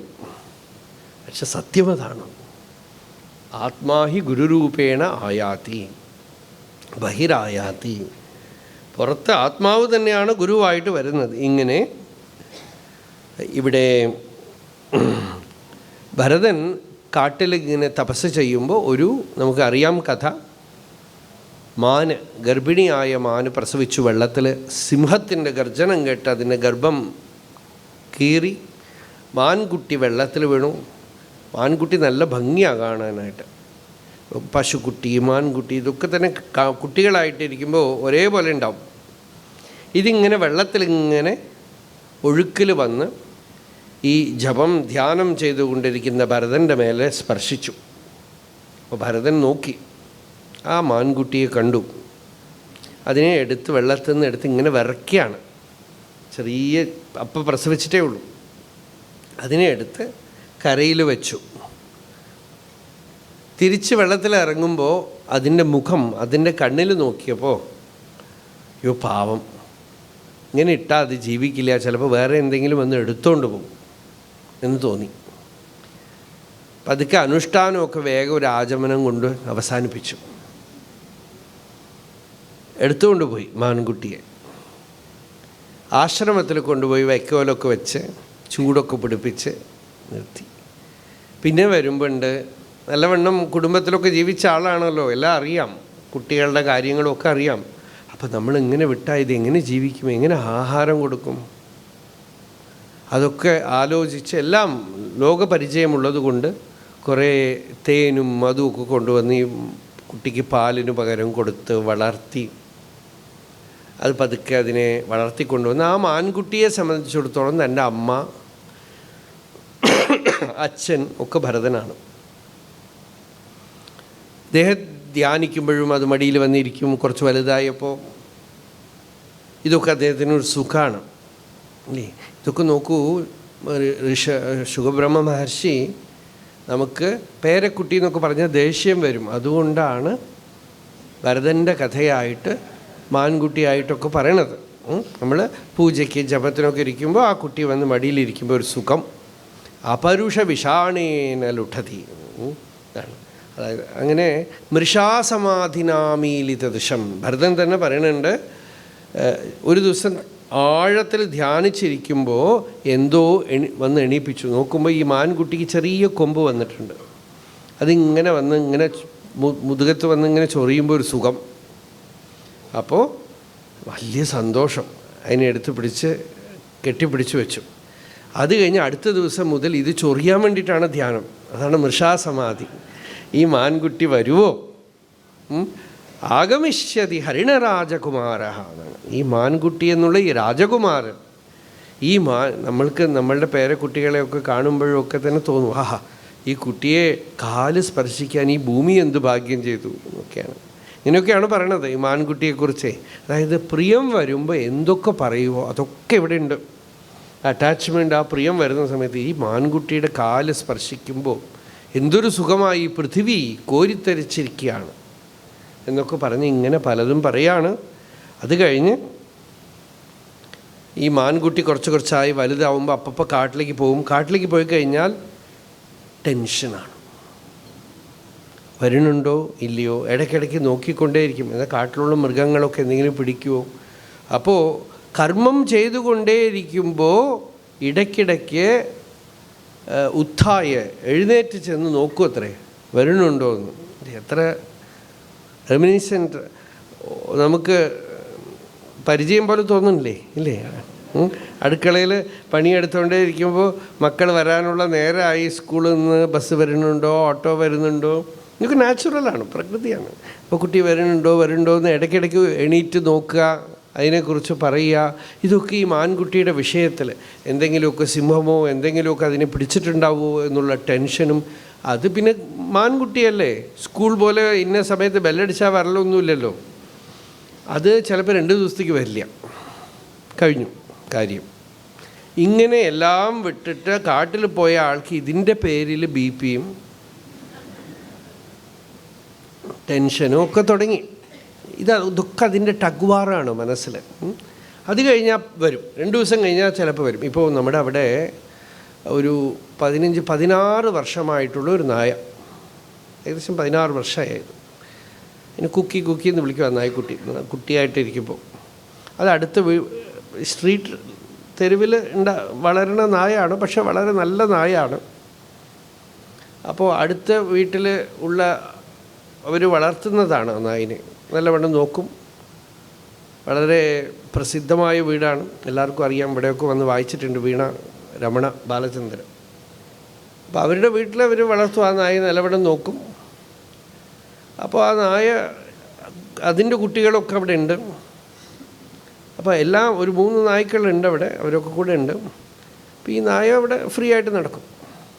ഈ കാർത്തിക ദീപം ദിവസം നല്ല തിരക്ക്, ഒരുപാട് തിരക്കാണ്. ഞങ്ങൾ ആശ്രമത്തിലേക്ക് പോവാണ്. ഈ നായ സാധാരണ അങ്ങനെയൊന്നും വരില്ല. അന്ന് നമ്മളെ കണ്ടുപിടിച്ച് മണത്ത് ഞങ്ങളുടെ കൂടെ പുറകെ വന്നു. തിരിച്ചയച്ചാലും പോയില്ല, അങ്ങനെയൊന്നും വരാറില്ല. അന്നത്തെ ദിവസം എന്തോ അതിന് എന്ത് സങ്കല്പമോ ഏതോ ആർക്കറിയാം, അതങ്ങനെ പുറകെ വന്നു. റോഡിലാണെങ്കിലോ ക്രോസ് ചെയ്യാൻ പറ്റാത്ത അത്ര ജനമാണ്. അതുവരയ്ക്കും വന്നു കഴിഞ്ഞ് ഇടയിൽ വഴിയിൽ പറഞ്ഞയച്ചു, പിന്നെയും വന്നു. എനിക്ക് അത്ഭുതം തോന്നി, അതെന്തോ തീരുമാനിച്ചിട്ട് വരണ പോലെയാണ്. അവിടെ എത്തി ആ തിരക്കിൽ ഞങ്ങൾ അങ്ങോട്ട് ക്രോസ് ചെയ്ത് ആശ്രമത്തിലേക്ക് പോകുമ്പോൾ ഇതിന് അങ്ങോട്ട് കടക്കാൻ പറ്റില്ല, അവിടെ ആക്കി തിരിച്ച് പറഞ്ഞയച്ചിട്ട് പോയി. പക്ഷെ അതോടുകൂടെ കണ്ടിട്ടേ ഇല്ല, പിന്നെ കണ്ടിട്ടേ ഇല്ല. ഇവർ ആണെങ്കിലോ അതിനോട് വളരെ അറ്റാച്ച്ഡായിട്ട് എല്ലായിടത്തും തിരഞ്ഞ് അവിടുത്തെ പഞ്ചായത്ത് അവരുടെ ഇതൊക്കെ അന്വേഷിച്ചു നോക്കി, അറിയുന്നവരോടൊക്കെ ചുറ്റും. ട്രേസേ ഇല്ല, എവിടെയെങ്കിലുമൊക്കെ മരിച്ചു കിടക്കുന്നതായിട്ടോ എന്താ ഒന്നുമില്ല. ആ ജീവൻ അതിൻ്റേതായ ഒരു ഗതി. അതുപോലെ ഈ മാന് കുറച്ച് ദിവസം കഴിഞ്ഞപ്പോൾ കാണാതെ പോയി. വിഷമിച്ച് എല്ലായിടത്തും അന്വേഷിച്ച് നോക്കൂ. ഇങ്ങനെയൊക്കെയാണ് ചിലപ്പോഴും. ചിലരൊക്കെ തിരുവണ്ണാമലയ്ക്ക് വരും, ഫോറിനേഴ്സ് പലരും ഇങ്ങനെ പെറ്റ് വളരെ അറ്റാച്ച്മെൻ്റാണ്. ഇപ്പോൾ പ്രഭാഷണം നടക്കുമ്പോൾ പോലും ഒരു ലെറ്റർ എഴുതിയിരുന്നു ഒരമ്മ, ഞാനത് വായിച്ചില്ല. ക്വസ്റ്റ്യൻ എന്താണെന്ന് വെച്ചാൽ, എവിടുന്നോ അമേരിക്കയിൽ നിന്ന് എവിടുന്നോ വന്നിരിക്കുകയാണ്, ഇവിടെ സെൽഫ് റിയലൈസേഷൻ എന്നൊക്കെ പറഞ്ഞ് ഞാൻ വന്നു. ഇവിടെ വന്ന് 2 നായ്ക്കളെ എടുത്ത് ഞാൻ വളർത്തി, വളരെ പ്രിയമായിട്ട് വളർത്തി. ആ നായെ ഇവിടെ കാണാതെ ആയി, ആരോ എടുത്തുകൊണ്ട് പോയി. എനിക്ക് വല്ലാത്ത വേദനയുണ്ട്, എന്താ പരിഹാരം നോക്കൂ. അപ്പോൾ ഇത് അവിടെ തന്നെ ചെയ്യായിരുന്നു. ഈ നായ എടുത്ത് വളർത്തി ഈ വ്യവഹാരത്തിന് വേണ്ടി ആത്മജ്ഞാനം എന്ന് പറഞ്ഞ് ഇങ്ങോട്ട് വരേണ്ട ആവശ്യമില്ല. പക്ഷേ ഇതൊക്കെ പറഞ്ഞ് അധ്യാത്മസാധന എന്ന് പറഞ്ഞ് ഇവിടെ വന്ന് ഇവിടുന്ന് 2 നായ്ക്കളെ എടുത്ത് വളർത്തിയിട്ട് അതിനെ കാണാതായി എന്ന് പറഞ്ഞുള്ള വേദനയിൽ കത്തെഴുതിയിരിക്കുക. എനിക്ക് ഇത്രയും നേരം അത് സ്ട്രൈക്കായില്ല. അപ്പോൾ ഇത് പറഞ്ഞുകൊണ്ടേ ഇരിക്കുമ്പോഴാണ് ആ ഇൻസിഡൻറ്റ് ഓർമ്മ വരുന്നത്. അപ്പോൾ ആ വേദനയാണ്. ഈ വേദനിച്ച് ശരീരം വയ്യാതായി. ഏവമഘടമാന മനോരഥാകുല ഹൃദയ മൃഗധാരകാഭാസേന സ്വാരബ്ധകർമ്മണ യോഗാരംഭണ വിഭ്രംശിത. ഇത് മാനല്ല, എന്ത് വേണമെങ്കിലാവാം. യോഗ സാധനകളൊക്കെ ചെയ്ത് കുറച്ച് കഴിയുമ്പോൾ എന്തെങ്കിലും ഒരു കാരണം പറഞ്ഞിട്ട് അതിൽ നിന്ന് വീണുപോയി. എന്തെങ്കിലും, അത് മൃഗമായിരിക്കണം, എന്തെങ്കിലും ജോലി ആയിരിക്കാം, എന്തെങ്കിലും കർമ്മങ്ങളായിരിക്കാം, നല്ലതാണ് അതാണെന്ന് പറഞ്ഞ് എന്തിലെങ്കിലുമൊക്കെ ചെന്നുപെടും. കുറേ കഴിയുമ്പോഴാണ് അറിയാം, ഭഗവാനെ ഞാൻ ഈ ഭഗവതാരാധനയൊക്കെ വിട്ട് ഇതൊക്കെ പല സന്യാസികളും പറയുന്നത്. ഇതൊക്കെയോ എല്ലാം കഴിഞ്ഞ് സന്യസിച്ചു വന്നു. വളരെ പ്രസിദ്ധരായിട്ടുള്ള സന്യാസികളൊക്കെ പറഞ്ഞിട്ടുണ്ട്. ഞാനിപ്പോൾ സന്യാസിയാണോ ഗൃഹസ്ഥനാണോ എന്നേ അറിയണില്ല. ആശ്രമത്തിന് പണം ഉണ്ടാക്കണം, ആശ്രമത്തിന് നടത്തണം, അതിൽ പല കെട്ടിടങ്ങൾ കെട്ടണം. വീട്ടിലാകുമ്പോൾ ഒരു മാസ ശമ്പളത്തോടു കൂടെ കാര്യം കഴിയായിരുന്നു. ഇപ്പോൾ ഈ ആശ്രമത്തിന് ഇത്ര കോടി വേണം. ഒരു സ്വാമി തന്നെ പറഞ്ഞു, എനിക്ക് 36 കോടി വേണമെന്ന്. എന്തിനാണെന്ന് വെച്ചാൽ കല്ലുകൊണ്ട് അമ്പലം കെട്ടാൻ. ആര് പറഞ്ഞു?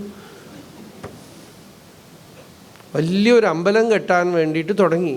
എന്നിട്ട് ഇത്രയും കാലം എവിടെയും പോകാതെ ഫോറിനിലേക്കൊക്കെ പോവുകയാണിപ്പോൾ. എന്തിനാന്ന് വെച്ചാൽ ഫോറിനിൽ പോയി വിവേകാനന്ദ സ്വാമി പോയ പോലെ ഏതോ ധർമ്മപ്രചാരം എല്ലാം ഭാരതത്തിന് വേണ്ടി എന്ന് പറഞ്ഞാൽ വേണ്ടില്ല. അതല്ല, ഒരേ ഉദ്ദേശമാണ്. ദീപസ്തംഭം അതാണ്, വേറൊന്നുമില്ല. ഒറ്റ ഉദ്ദേശം അത്രയേ ഉള്ളൂ. അത് എക്സ്പ്ലിസിറ്റായിട്ട് അദ്ദേഹം പറയണു. വേറെ എന്ത് ചെയ്യുന്നത്? ആരാ ഇതൊക്കെ ഇപ്പോൾ ചെയ്യണമെന്ന് പറഞ്ഞത്?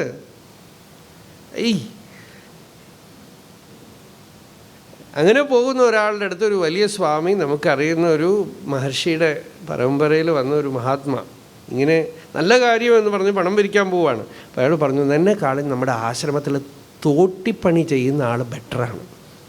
അയാളെങ്കിലും ഈ കടലാസ് കുപ്പയൊക്കെ പൊറുക്കി, നീ ഈ കുപ്പ പെറുക്കാൻ വേണ്ടി പോവല്ലേ എന്ന്.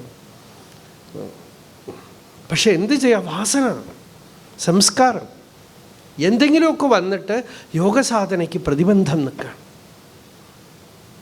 പ്രതിബന്ധമായിട്ട് തീരുകയാണ്. അപ്പോൾ വേദനയായി. ആ വേദനയോടുകൂടെ അങ്ങനെ ഇരുന്ന് വിഷമിച്ച് പല വ്യാധികളായി. ആ വ്യാധിയോടുകൂടെ ഇരിക്കുമ്പോൾ അഹിരിവ ആകുബിലം, എലി ഉണ്ടാക്കി വെച്ച് മാളത്തിലേക്ക് പാമ്പ് കയറി വരണ പോലെ കാലം കയറി വന്നു അത്ര. നമ്മൾ സ്പേസ് ഉണ്ടാക്കി വെക്കുകയാണ്, വ്യാധി കയറി വരും. അങ്ങനെയാണ് പറയുന്നത്. അപ്പം ഡയബറ്റീസൊക്കെ അതായിട്ടൊന്നും വരില്ല, അതിന് നമ്മൾ മാള ഉണ്ടാക്കി വെക്കണം.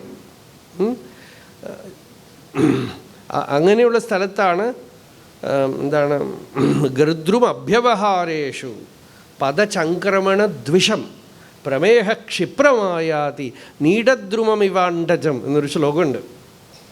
ഒരു പണിയെടുക്കാൻ വയ്യ, നടക്കില്ല, നടക്കുന്നതിനോട് മടിയാണ്, അങ്ങനെയുള്ള ആളുകളുടെ അടുത്തേക്ക് എളുപ്പത്തിൽ വരും അത്ര. ഇത് എങ്ങനെയാണെന്ന് വെച്ചാൽ നീടദ്രുമമിവ അണ്ടജം എന്നാണ്. ഒരു മരത്തിൻ്റെ കൊമ്പിലുള്ള പക്ഷിക്കൂട്, ചിലവർക്ക് ഈ തേൻ കൂട് റെഡിയാക്കി വെച്ച തേൻ ഈച്ച വരണ പോലെ ഇത് വരും എന്നാണ്. അതുപോലെ കാലം വന്നു, വയ്യാതായി തീർന്നു. എല്ലാ വിഷമങ്ങളോടുകൂടെയും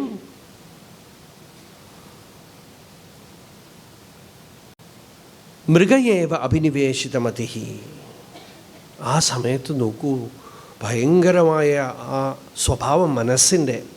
ഇത്രയധികം തപസ് ചെയ്ത ആള് തദാനീമപി പാർശ്വവർത്തിനം ആത്മജം ഇവ അനുശോചന്തമഭിവീക്ഷമാണ്. എൻ്റെ ജീവിതം ഇങ്ങനെ നഷ്ടപ്പെട്ടു പോയല്ലോ, ഈ മാനിനെ ചിന്തിച്ച് ഞാൻ എന്നെ നഷ്ടമാക്കിയല്ലോ എന്നൊക്കെ പറഞ്ഞ് കരഞ്ഞു.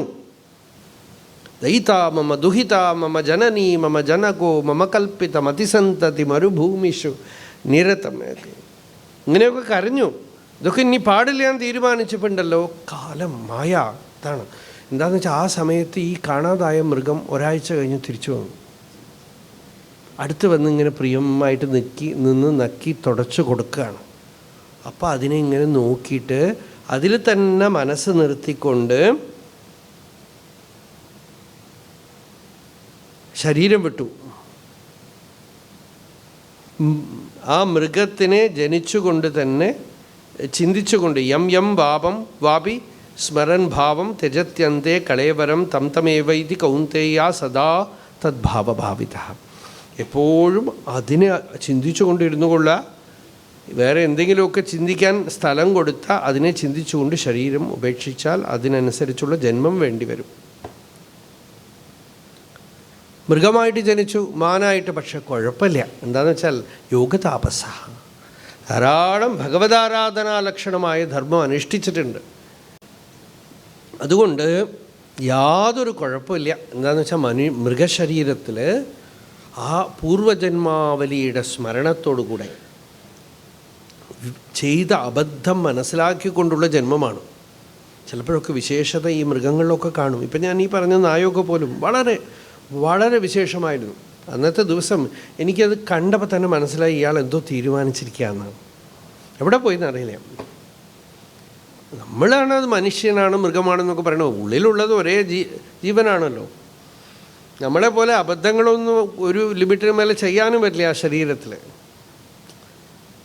അവർക്ക് ലിമിറ്റേഷൻ ഉണ്ടല്ലോ, പ്രകൃതിയുടെ പിടിയുണ്ടല്ലോ.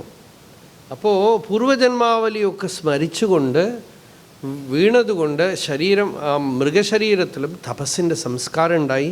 കാട്ടിൽ പല സ്ഥലത്തും തപസ്വികളുടെ ആശ്രമത്തിലും അവിടെ ഇവിടെയൊക്കെ താമസിച്ചു. വളരെ ശാന്തമായി നിസ്സംഗമായി ജീവിച്ചു ആ മാന്. ഇപ്പോൾ മഹർഷി ഫ്രീ ആയിട്ടിരിക്കുന്ന സമയത്ത് ഇങ്ങനെ പല മൃഗങ്ങളും അദ്ദേഹത്തിൻ്റെ അടുത്തേക്ക് വന്നു. ഒരു നായ മലയിൽ ഒരു ഗുഹയിൽ താമസിച്ചിരുന്നു. വളരെ വിചിത്രമാണത്, കറുപ്പൻ എന്ന് പറഞ്ഞിട്ട്. അത് ആ മലയിൽ അത് കാട്ടിൽ ഗുഹയിൽ താമസിച്ചിരുന്നു മലയിൽ. വൈകുന്നേരം രാത്രി മാത്രം ആഹാരം കഴിക്കാനായിട്ട് ടൗണിലേക്ക് വരും. അത് കഴിഞ്ഞാൽ പകൽ മുഴുവൻ ഗുഹയിൽ. അത് മഹർഷിയെ കണ്ട ശേഷം മഹർഷിയുടെ കൂടെ താമസിക്കാൻ കുറേ കാലം ഉണ്ടായിരുന്നു. പിന്നെ ഒരു ദിവസം ആരോ അതിനെ അടിച്ചു, അതോടെ അത് കാണാതെ പോയി. അപ്പോൾ മഹർഷി പറഞ്ഞു, അവനൊരു യോഗഭ്രഷ്ടൻ. അവനെ ബഹുമാനിക്കാൻ നമുക്കറിഞ്ഞില്ല. അവനെ ബഹുമാനിക്കാൻ നമുക്കറിഞ്ഞില്ല. അവനോട് അപമര്യാദയായിട്ട് പെരുമാറി അവൻ പോയി. നമ്മൾ നായയുടെ ശരീരമാണെന്നൊക്കെ കണ്ടു, പോയി. അപ്പോൾ ഈ മൃഗശരീരത്തിലും മറന്നുപോവാത്ത സ്മൃതിയോടുകൂടെ ജീവിച്ചു. അത് കഴിഞ്ഞ് ആ ശരീരം ഉപേക്ഷിച്ചു. ഒരു ബ്രാഹ്മണ ശരീരം, അങ്കിരസ ഗോത്രത്തിൽ ശമം, ദമം, ഉപരതി, ശ്രദ്ധ, സമാധാനം, തപസ്, തിദിക്ഷ, ഇതൊക്കെ ജനറ്റിക്കലി ഉള്ള ഒരു വയൽ കയറി പിടിക്കുകയാണ്. സോ അപ്പോൾ എന്താണെന്ന് വെച്ചാൽ പ്രതിബന്ധം കുറയാണ്. അപ്പം അങ്ങനെയുള്ള ഒരു ശരീരം കിട്ടിക്കഴിയുമ്പോൾ അപ്പോൾ ഈ ശരീരത്തിന്, ഈ ഗൃഹസ്ഥാശ്രമവും ത്രൂ ജനറേഷൻസ് ഇതിനെ പ്യൂരിഫൈ ചെയ്യണതും ഒക്കെ എന്താണെന്ന് വെച്ചാൽ ഈ ജീവൻ മുക്തന്മാർക്ക് ജനിക്കാനും സ്ഥലം വേണമല്ലോ. പല കാര്യങ്ങളും കുടുംബത്തിൽ നല്ല സംസ്കാരം ഉണ്ടെങ്കിൽ, ഇപ്പോൾ ഒരു നോൺ വെജിറ്റേറിയൻ കഴിക്കൽ ഉപേക്ഷിക്കണമെങ്കിൽ തന്നെ ഒരുപാട് ബുദ്ധിമുട്ടുണ്ട്. അത് അച്ഛനും അമ്മയും ഒന്നും കൊടുത്തിട്ടില്ല, അവരും തന്നെ കഴിച്ചിട്ടില്ല, ഇങ്ങനെയൊക്കെ ആണെങ്കിൽ വളരെ എളുപ്പമായി.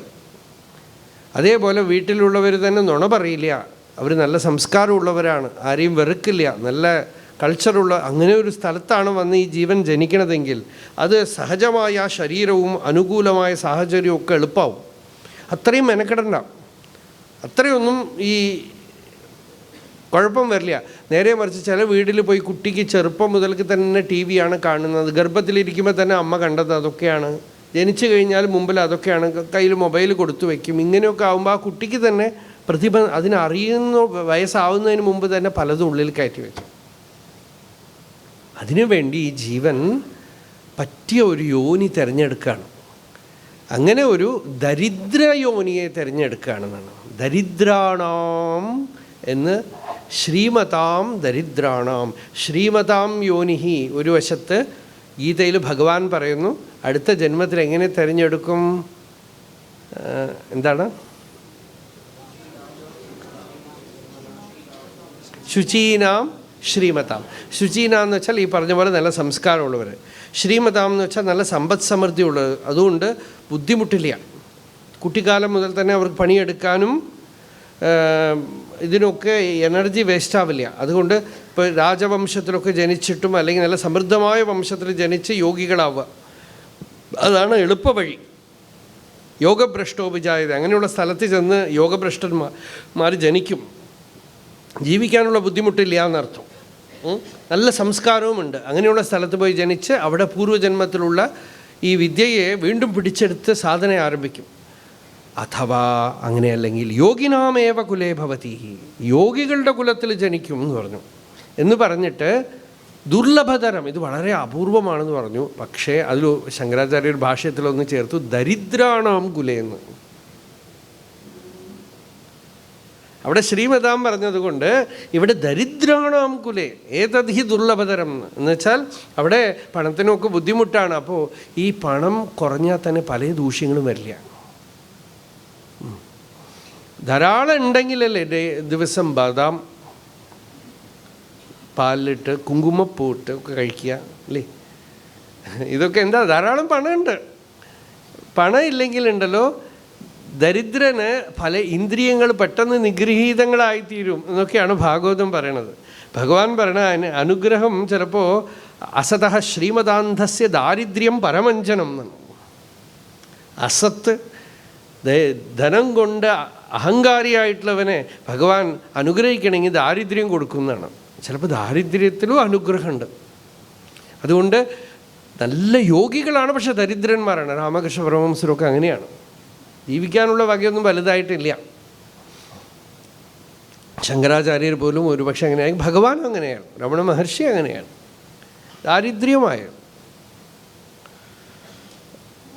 അച്ഛനും മരിച്ചു 9 വയസ്സാകുമ്പോഴേക്കും. പിന്നെ ആരുടെയോ വീട്ടിലാണ് വന്നിരുന്നത് മധുരയിൽ. ആ വീട് ഇപ്പം തന്നെ ചെറുതാണ്. അന്ന് 4 കുടുംബം ഉണ്ടായിരുന്നു അതിനകത്ത്.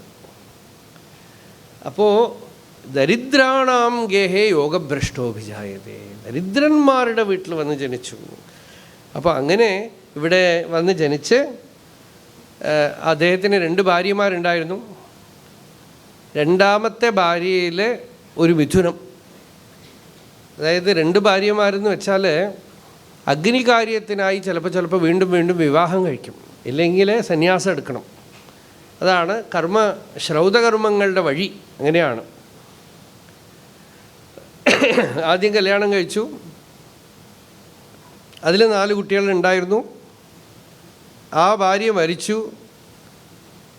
ഒന്നിൽ സന്യസിക്കണം, അല്ലെങ്കിൽ പുനർവിവാഹം ചെയ്യണം. ഇതാണ് ഗൃഹസ്ഥാശ്രമത്തിൽ ഉള്ള സമ്പ്രദായം. പഴയകാലത്ത് അങ്ങനെയൊക്കെയാണ് വൈദിക കർമ്മം.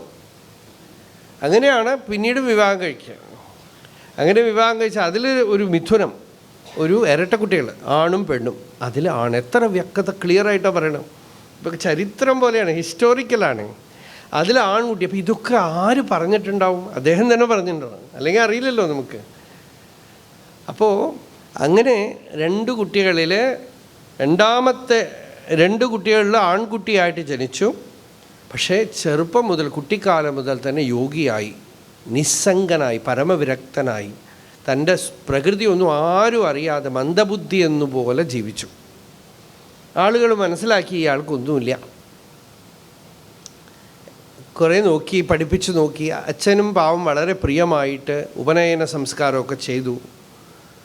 6 മാസം പഠിപ്പിച്ചു. വേദമല്ല, ഗായത്രി മാത്രം. ഇപ്പോഴും ചിലർക്കൊന്നും വരണില്ലല്ലോ. അപ്പോൾ വന്നില്ല. 6 മാസം പഠിപ്പിച്ചിട്ടും അസമവേദം.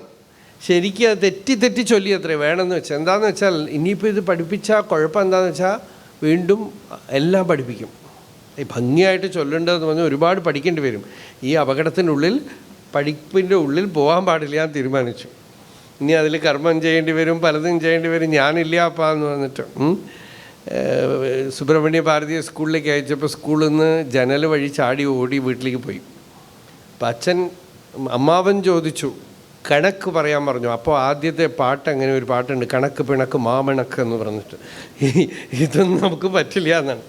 അപ്പോൾ അതുപോലെ ഇതിലൊരു സംഘമില്ലാതെ പഠിപ്പൊന്നും വന്നില്ല.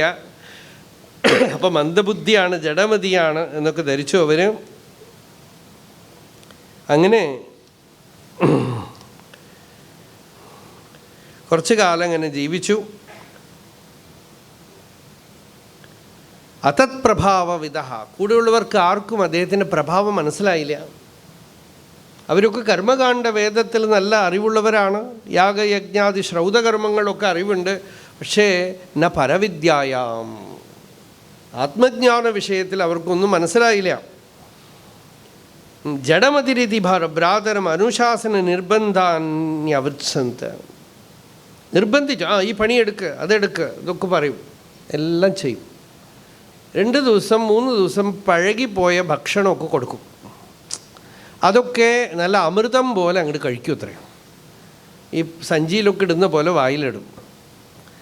കോൺഫ്ലിക്റ്റേ ഇല്ലാത്തത് കൊണ്ട് ശരീരം നല്ല കൊഴുന്നുണ്ട്. ഒരു മെലിഞ്ഞിട്ടൊന്നുമല്ല ഭരതൻ, നല്ല നല്ല നല്ല ഗുണ്ടായിട്ട്, നല്ല ആനന്ദത്തിൽ, നല്ല തൃപ്തിയായിട്ട് ഇരിക്കുന്നുണ്ട്. എന്താ, ഒരു പണിയില്ല, ജോലിയില്ല, കിട്ടുന്നത് കഴിക്കും. ആരെന്ത് പണി കൊടുത്താലും ചെയ്യും. അല്ലാതെ പണിയെടുക്കാതിരിക്കുമൊന്നുമല്ല. പണിയെടുക്കാൻ ഇവർ പറഞ്ഞാൽ ചെയ്യും. എനിക്കറിയുന്ന പോലെയൊക്കെ ചെയ്യും. അതെങ്ങനെയാണെന്നുള്ളത് വേറെ വിഷയം. അങ്ങനെ അനാവൃതാംഗ, നല്ല തണുപ്പ് സമയത്തൊക്കെ മേത്ത് തുണിയൊന്നും ഉണ്ടാവില്ല, എങ്ങനെ സഞ്ചരിക്കും. ഇങ്ങനെ എവിടെയെങ്കിലുമൊക്കെ വൈക്കോലിലൊക്കെ കിടക്കും. മഹാമണിരിവ അനഭിവ്യക്ത തേജസം, നല്ല വലിയ രത്നം എവിടെയെങ്കിലുമൊക്കെ കുപ്പയിൽ കിടന്നാൽ അറിയില്ലല്ലോ, അതുപോലെയാണ്. ആർക്കും മനസ്സിലായില്ല എന്നാണ്. കുപ്പടാവൃത കട്ടിഹി. ആരാ പുതിയ വസ്ത്രമൊക്കെ ഇപ്പോൾ വാങ്ങിച്ചു കൊടുക്കാൻ? ഓണത്തിന് വാങ്ങിച്ചു കൊടുത്തു, അങ്ങനെയൊന്നും ഇല്ലല്ലോ. അച്ഛനും ഇല്ല, ആരും ഇല്ല. ചളി പിടിച്ച് കീറിപ്പോയ വസ്ത്രം, അതൊക്കെയാണ് ഉടുക്കുക. അവരൊക്കെ ഉടുത്ത് പഴകിയതൊക്കെ ചിലപ്പോൾ കൊടുക്കും, അതൊക്കെ എടുത്ത് കൊടുക്കും. പൂണോല അച്ഛൻ ഇട്ട് കൊടുത്തത് അന്ന് മുതൽ ഇന്ന് വരെ അതേ തന്നെ. അതിലെത്ര നൂലുണ്ടെന്ന് പോലും അറിയില്ല. ഇങ്ങനെ ഒരു മഷി അങ്ങനെ കറുത്തങ്ങനെ തൊങ്ങിക്കൊണ്ടിരിക്കുകയാണ്. അപ്പോൾ പശുവിന് ഗോപൂജ ചെയ്തിട്ട്, ഇപ്പോഴൊക്കെ പൊങ്കലാണ്, മാട്ടുപൊങ്കൽ, ഇന്നലെ അതിന് പുഷ്പമൊക്കെ അർച്ചിച്ച് മാലയൊക്കെ ഇടും. പിന്നെ അത് അഴിക്കാൻ ആരും മെനക്കെടുന്നില്ല. പശു മെനക്കെടുമോ? 2 ദിവസമായി ഇത് അഴിച്ചു വയ്ക്കാമെന്ന്, അതും കൊണ്ട് ഇങ്ങനെ നടക്കും. അത് ഈ മാലയും കൊണ്ട് ഇങ്ങനെ നടക്കും. അതിങ്ങനെ ഓരോരോ പുഷ്പമായിട്ട് ചുവട്ടിൽ വീണ് ദ്രവിച്ചു പോകും. അതുപോലെ ഇങ്ങനെ നടന്നു, യാതൊന്നും നിസ്സംഗത. ഇങ്ങനെ ഇരിക്കുമ്പോൾ ഒരു സ്ഥലത്ത് വയൽ നോക്കാനായിട്ട് പിടിച്ചിരുത്തി. അവിടെ ഇരിക്കുകയാണ് വീരാസനേന. നല്ല വീരാസനത്തിൽ എന്ന് വെച്ചാൽ എണീക്കാനൊന്നും ഉദ്ദേശിക്കാത്തതനുസരിച്ച് അങ്ങനെ ഇരുന്ന് അതൊക്കെ നോക്കിക്കൊണ്ട് ഒരാൾ നോക്കുകുറ്റി എന്ന് പറയില്ലേ, അതാണ്. അപ്പോൾ അങ്ങനെ നോക്കിയിരിക്കുകയാണ്. അങ്ങനെയാണ് കാട്ടിൽ ഒരു കാട്ടുജാതിക്കാരൻ, ഒരു കാട്ടാളൻ രാജാവ്, അയാൾക്ക് കാളിയെ പൂജിക്കുന്ന കൂട്ടത്തിൽപ്പെട്ടവരാണ്. കാളിക്ക് മൃഗബലി, നരബലി കൊടുക്കണം. ഒരാളെ അവർ പിടിച്ചുകൊണ്ട് വന്നു, സന്ദർഭം നോക്കി ആൾ രക്ഷപ്പെട്ടു. അപ്പോൾ വേറെ ആരെങ്കിലുമൊക്കെ കിട്ടുമോ എന്ന് നോക്കിയിട്ട് ഈ ആളുകൾ നടക്കുകയാണ്. അപ്പം ഉണ്ട് ഇവിടെ ഈ അർദ്ധരാത്രിയിൽ അനങ്ങാതെ നിശബ്ദമായിട്ട് ഒരാൾ ഇരിക്കുന്നുണ്ട്. ഏയ് ദാ അവിടെ ഒരാൾ ഇരിക്കുന്നുണ്ട് കേട്ടോ. കുറേ നേരം അനക്കല്ലല്ലോ. ചിലപ്പോൾ ഈ മനുഷ്യരൂപത്തിൽ ഉണ്ടാക്കി വെച്ച വല്ലതും ആയിരിക്കുമോ എന്നൊക്കെ പറഞ്ഞു. ശില പോലെയുണ്ട്. അടുത്ത് ചെന്ന് നോക്കിയപ്പോഴും അനക്കൊന്നുമില്ല. ഇവരെ ശ്രദ്ധിച്ചില്ല, കണ്ണ് തുറന്നിരിക്കുന്നു, കണ്ടില്ല. തദ്വിഷ്ണോഹ പരമം പദം സദാ പശ്യന്തി സൂരയ ദിവീവ ചക്ഷുരാതം. ഒന്നും ചലിക്കണില്ല. മൂക്കത്ത് വിരൽ വെച്ച് നോക്കി, കാറ്റുണ്ട്. ഇനിയിപ്പോൾ എന്താ വെച്ചാൽ പിടിച്ച് എണീപ്പിക്കുമെന്ന് പറഞ്ഞു. ഒരാൾ ധൈര്യമായിട്ട് പിടിച്ച് എണീപ്പിച്ചു. ചിലപ്പോൾ യോഗികൾ അങ്ങനെയാണ്, സ്വസങ്കല്പമില്ല. ഒരു വലിയ യോഗി തൃശ്ശൂർ വടക്കനാടിന് മുമ്പ് ഉണ്ടായിരുന്നു. ഒരു 10-30 വർഷം മുമ്പ്. പലരും കണ്ടിട്ടുണ്ട്, തൃശ്ശൂരുകാർക്ക് ഇപ്പോൾ ഉള്ളവർക്ക് പലർക്കും അറിയാം. വടക്കനാടിൻ്റെ മുമ്പിലിരിക്കും. ഓട്ടോ ഡ്രൈവർ ആഹാരമൊന്നും കഴിക്കില്ല, ഇങ്ങനെ ഇരിക്കണത് കാണും. പിന്നെ അതിന് കഴിഞ്ഞ് അദ്ദേഹം കാണാതായി.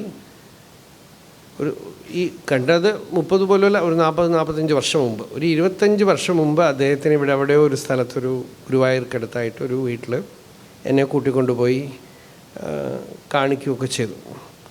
അവരുടെ ചില ഭക്തന്മാരും നമുക്കും പരിചയമുള്ളവർ. അത് കഴിഞ്ഞ് അദ്ദേഹത്തിന് അവർ കുറേ വർഷങ്ങൾക്ക് ശേഷം ചെന്നൈയിലേക്ക് കൊണ്ടുവന്നു.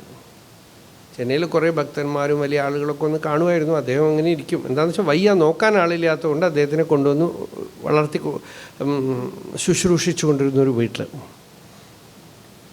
അവസാനം ആ നോക്കിക്കൊണ്ടിരുന്ന അമ്മ മരിച്ചു. അതൊക്കെ നല്ല വിചിത്ര കഥയാണ്, അതിന് സമയമില്ല. മരിച്ചു കഴിഞ്ഞപ്പോൾ ആ ഭർത്താവും കുട്ടികളൊക്കെ കൂടെ തിരുവണ്ണാമലയിൽ വന്ന് എന്താ ചെയ്യുക, സ്വാമിയെ ഞങ്ങളെവിടെ കൊണ്ടുപോകും? ഞാൻ പറഞ്ഞു, ഞാൻ എന്ത് ചെയ്യാൻ പറ്റും? ഒന്നും ചെയ്യാൻ പറ്റില്ല, നിങ്ങളെവിടെയും വഴി നോക്കൂ. അല്ല സ്വാമി എന്തെങ്കിലും പറയണം. ഒരു ഫോറിനറും ഉണ്ടായിരുന്നു അവരുടെ കൂടെ. അവരൊക്കെ അദ്ദേഹത്തിൻ്റെ മഹിമ അറിഞ്ഞു കൂടെ ഇരുന്നവരാണ്. വളരെ നല്ലൊരു യോഗിയായിരുന്നു ആ ഫോറിനർ. അപ്പോഴേക്കും തിരുവണ്ണാമലയിൽ ഒരു ഹോം, ഓൾഡ് റിട്ടയർഡ് ഹോം ഉണ്ട്. അതിലൊരു പ്രത്യേക സ്ഥലമൊക്കെ ഉണ്ട്. ആ അമ്മ പറഞ്ഞു, ഞാൻ നോക്കിക്കോളാം, ഞാൻ പോയി വിളിച്ചിട്ട് വരാം എന്നൊക്കെ പറഞ്ഞ് അവരൊക്കെ പോയി അവിടെ പോയി പറഞ്ഞു. സ്വാമി പറഞ്ഞു, സ്വാമി മിണ്ടില്ല, പക്ഷേ എപ്പോഴെങ്കിലും ഇംഗ്ലീഷിൽ വല്ലതും പറയും. അങ്ങനെയാണ്. അപ്പം അദ്ദേഹം വടക്കേ ഉള്ള ആളാണെന്ന് പറയും, മിണ്ടില്ല, മൗനമാണ്. അതിന് വിചിത്രം വേറൊരു കാര്യമുണ്ട്. ആഹാരമൊന്നുമില്ല. ഇത്തിരി ഉദ്ധരണി തീർത്ഥം, ഇത്ര ജലം, അതേ ഉള്ളൂ, വേറെ ഒന്നുമില്ല. വേറെ ഒരു ആഹാരവും കഴിക്കും. നമ്മുടെ ആളുകളാണ് നോക്കിക്കൊണ്ടിരുന്നത് അദ്ദേഹത്തിന്. പിന്നെ ഒരു 7-8 മാസം കുറച്ച് ജലം മാത്രമേ ഉള്ളൂ, വേറെ ഒന്നുമില്ല. പക്ഷെ ശരീരമൊക്കെ നല്ല പുഷ്ടിയായിട്ടിരിക്കും. ഇനിയും മെഡിക്കൽ സയൻസിന് ചാലഞ്ചാണ്, ഞാൻ പറയാം. നല്ലവണ്ണം മലശോധനയാവും. എണീറ്റ് നടക്കുകയൊന്നുമില്ല, ഇരിക്കുകയാണ് അവിടെ. മലശോധന ഉണ്ടാവും, അത് ഉത്തരം പറയേണ്ടതാണ്. പക്ഷേ വളരെ കോൺഷ്യസാണ്, അലേർട്ടാണ്. ഇത്തിരി ഉദ്ധരണി ജലം മാത്രമേ ഉള്ളൂ, വേറെ ഒന്നുമില്ല. ഒരു ബിസ്ക്കറ്റ്, എന്തെങ്കിലും അവൽ, എന്തെങ്കിലുമൊക്കെ കഴിക്കുമല്ലോ ചിലർ, അങ്ങനെ പോലും ഇല്ല, ഒന്നുമില്ല. അങ്ങനെയാണ്. അപ്പോൾ ഇവർ വന്ന് ചോദിച്ചു. ഈ അമ്മ വിളിച്ചിട്ടും അദ്ദേഹം വന്നില്ല. അദ്ദേഹം പറഞ്ഞു, nobody pays rent to a temple, this is a temple, I will stay here എന്ന് പറഞ്ഞു ചെന്നൈയിൽ. അപ്പോൾ ഈ ഭർത്താവും കുട്ടികളും, ആ അമ്മയുടെ ഭർത്താവും കൊണ്ടും, ഞങ്ങൾക്ക് കൊടുക്കാൻ പൈസയില്ല, സ്വാമി ഇങ്ങനെ പറയണു, ഞങ്ങൾക്ക് വേറെ ഈ കുട്ടികൾക്കൊക്കെ പഠിക്കാനും ഒക്കെ ഉണ്ട്. സ്വാമിയെ കുളിപ്പിക്കുകയും വേണം ദിവസം. അപ്പോൾ എന്താ ചെയ്യാന്ന്? നമുക്ക് പിന്നെ ധൈര്യത്തിന് കുറവൊന്നുമില്ലല്ലോ. അപ്പം ഞാൻ പറഞ്ഞു, പൊക്കിയെടുത്ത് വണ്ടിയിൽ വെച്ച് തിരുവണ്ണാമലയിൽ കൊണ്ടുവരുമെന്ന് പറഞ്ഞു. ചെയ്യട്ടെ സ്വാമി, ചെയ്തോളൂ, ബാക്കി ഞാൻ നോക്കിക്കൊള്ളാം. പൊക്കിയെടുത്ത് വണ്ടിയിൽ വെച്ച് കൊണ്ടുവന്നു. അദ്ദേഹം ഒന്നും എതിർത്ത് പറഞ്ഞില്ല. ഇവിടെ വന്ന് എന്നെ കണ്ടപ്പോൾ എന്നെ കെട്ടിപ്പിടിക്കുകയൊക്കെ ചെയ്തു. അപ്പോൾ മനസ്സിലായി, എനിക്ക് സന്തോഷമായി. പിന്നെ അവിടെ 8 മാസം ഉണ്ടായിരുന്നു. അവർ നല്ലവണ്ണം നോക്കി. 8 മാസം അവിടെ ഉണ്ടായിരുന്നു.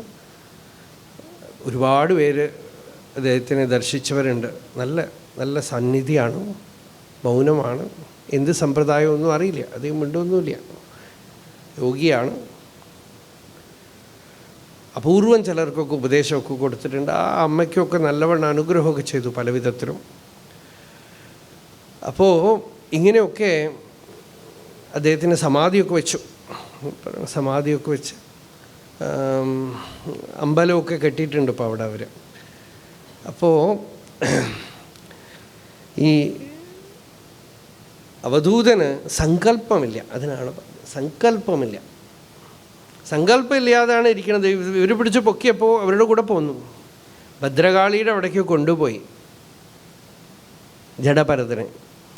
ജഡഭരതൻ എന്ന് നമ്മൾ പേര് പറയുകയാണ്, ബ്രാഹ്മണ എന്നേ ഉള്ളൂ പേര്. ഈ ജന്മത്തിൽ എന്ത് പേരാണെന്ന് പോലും ആർക്കും അറിയില്ല. അച്ഛൻ എന്തെങ്കിലും പേര് വെച്ചിട്ടുണ്ടാവും, അതെല്ലാവരും മറന്നുപോയി എന്ന് തോന്നുന്നു.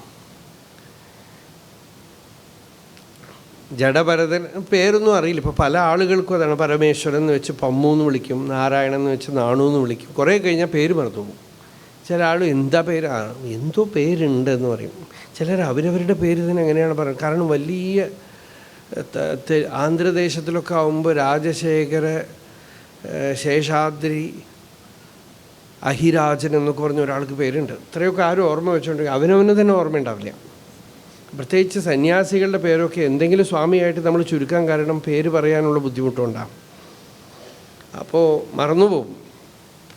ഒക്കെ ആര് എന്തോ സ്വാമിജിക്ക് പേരുണ്ട് ചോദിക്കാന്ന് ഒക്കെ മറന്നുപോകും. അതുപോലെ ഇദ്ദേഹത്തിൻ്റെ പേരൊന്നും ആർക്കും ഓർമ്മയില്ല. ബ്രാഹ്മണ അത്രയേ ഉള്ളൂ. അങ്ങനെ വിളിച്ചുകൊണ്ട് പോയി ഭദ്രകാളിയുടെ മുമ്പിൽ കൊണ്ടുപോയി. വെട്ടാനാണെന്ന് കണ്ടാൽ മനസ്സിലാവും. കാരണം കത്തിയും ഉഗ്രരൂപമായ കാളിയും ചെമ്പരത്തിപ്പൂമാലയും ഒക്കെ റെഡിയാക്കി വെച്ചിരിക്കുന്നു. ബലിപീഠമൊക്കെ കണ്ട ആരും വിവരമുള്ള ആട് പോലും ഓടിപ്പോകും, അറിയും. ഇതൊന്നും ഉദ്യമിച്ചില്ല. നല്ലവണ്ണം കുളിപ്പിച്ചു. അമ്മ ഉള്ളപ്പോൾ കുളിപ്പിച്ചതാണേ എന്ന് പറഞ്ഞില്ലേ, എണ്ണയൊക്കെ തേച്ച് കുളിപ്പിക്കൽ പറഞ്ഞില്ലേ, അതുപോലെയൊക്കെ കുളിപ്പിച്ചതാണ്. അത് കഴിഞ്ഞ് ആരും കുളിപ്പിച്ചിട്ടില്ല.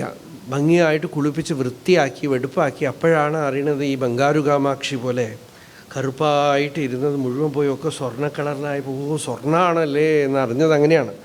അപ്പം അങ്ങനെയൊക്കെ കൂടെ അങ്ങനെ വെളിച്ച് അങ്ങനെ എടുത്തപ്പോഴാണ് മനസ്സിലായത് ഇത്രയൊക്കെ കളറുണ്ട് ആൾക്ക് എന്നാണ്. ഒക്കെ എത്ര കാലമായി അതിൻ്റെ മേലെ അടിഞ്ഞുകൂടി കിടന്നിട്ടേ. അപ്പോൾ അതൊക്കെ വൃത്തിയാക്കി എടുത്ത് ഇങ്ങനെ പ്രകാശമായിട്ടിരിക്കുന്നുണ്ട്. എല്ലാവരും വന്ന് നോക്കിയപ്പോൾ ഉണ്ട് എല്ലാവരുടെ അടുത്തും പ്രസന്നമാണ്. ആഹാരം കൊടുത്തു, നല്ലവണ്ണം കഴിച്ചു. ഒന്ന് ആലോചിച്ച് നോക്കൂ, സർജറിക്ക് പോവുകയാണെങ്കിൽ പോലും നമ്മൾ ശരിക്കും കഴിക്കില്ല. കാരണം എഴുതി കൊടുക്കുമ്പോൾ ഇത് മുഴുവൻ നിങ്ങളുടേതാണ് ചുമതല എന്നുവെച്ചാൽ ഞങ്ങളുടെ കൈപ്പഴവ് കൊണ്ട് എന്തെങ്കിലുമൊക്കെ സംഭവിച്ചാലും എന്നൊക്കെ പറഞ്ഞ് എഴുതി ഒപ്പ് വാങ്ങിച്ചിട്ടാണല്ലോ കൊണ്ടുപോവുക അല്ലേ, അങ്ങനെയാണ് കേട്ടിട്ടുള്ളത്.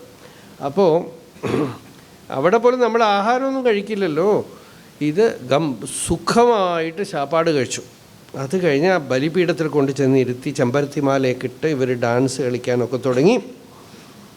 അഥ തേഷാം വൃഷളാനാം രജസ്തമഃ പ്രകൃതീനാം ധനമതരജ ഉത്സിക്ത മനസാം ഭഗവത് കലാവീരകുലം കദർത്തീകൃത്യ ഉത്പഥേന സ്വൈരം വിഹരതാം ഹിംസാവിഹാരാണാം. ഹിംസാവിഹാരമാണെന്നാണ്. ക്ഷത്രിയ രാജാവിനെ ഒന്നും വില വയ്ക്കാതെ, ശങ്കരാചാര്യരുടെ കഥയിൽ നിങ്ങൾ ആത്മതീർത്ഥം വായിച്ചിട്ടുണ്ടെങ്കിൽ കാണാം. ശങ്കരാചാര്യരുടെ ചരിത്രമാണല്ലോ അത്. അതിൽ ഈ ആന്ധ്രദേശത്തിലും കർണാടകത്തിലൊക്കെയായി പരന്നു കിടന്ന കാപാലിക മതം, ആ ഉഗ്രമായ കഥകളൊക്കെ കാണാം. രാജാവിനൊന്നും വില വയ്ക്കാതെ അവർ തന്നെ രാജ്യമാക്കി, അവർ തന്നെ അവരുടേതായ ഒരു രാജ്യമാക്കി തീർത്ത് ധർമ്മവും മറ്റുമൊക്കെ തന്നെ കദർത്ഥീകൃത്യ, ഒന്നിനും വില വയ്ക്കാതെ അങ്ങനെ ഇരിക്കുകയാണിപ്പോൾ. അപ്പോൾ അങ്ങനെയുള്ള സ്ഥലത്ത് ഹിംസാവിഹാരാണം അതിദാരുണം കർമ്മ, മനുഷ്യഹത്യ, അതിന് തയ്യാറാവുമ്പോൾ ആരുടെ മുമ്പിലാണ് അതൊക്കെ ചെയ്യണത്? യത് ബ്രഹ്മഭൂതസ്യ, സ്വയം ബ്രഹ്മഭൂതനാണ്. ബ്രഹ്മഭൂത പ്രസന്നാത്മാ ന ശോചതി ന കാംക്ഷതി.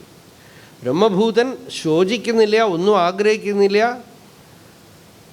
ബ്രഹ്മഭൂത പ്രസന്നാത്മാ ന ശോചതി ന കാംക്ഷതി സമഃ സർവേഷു ഭൂതേഷു മദ്ഭക്തിം ലഭതേ പരാം.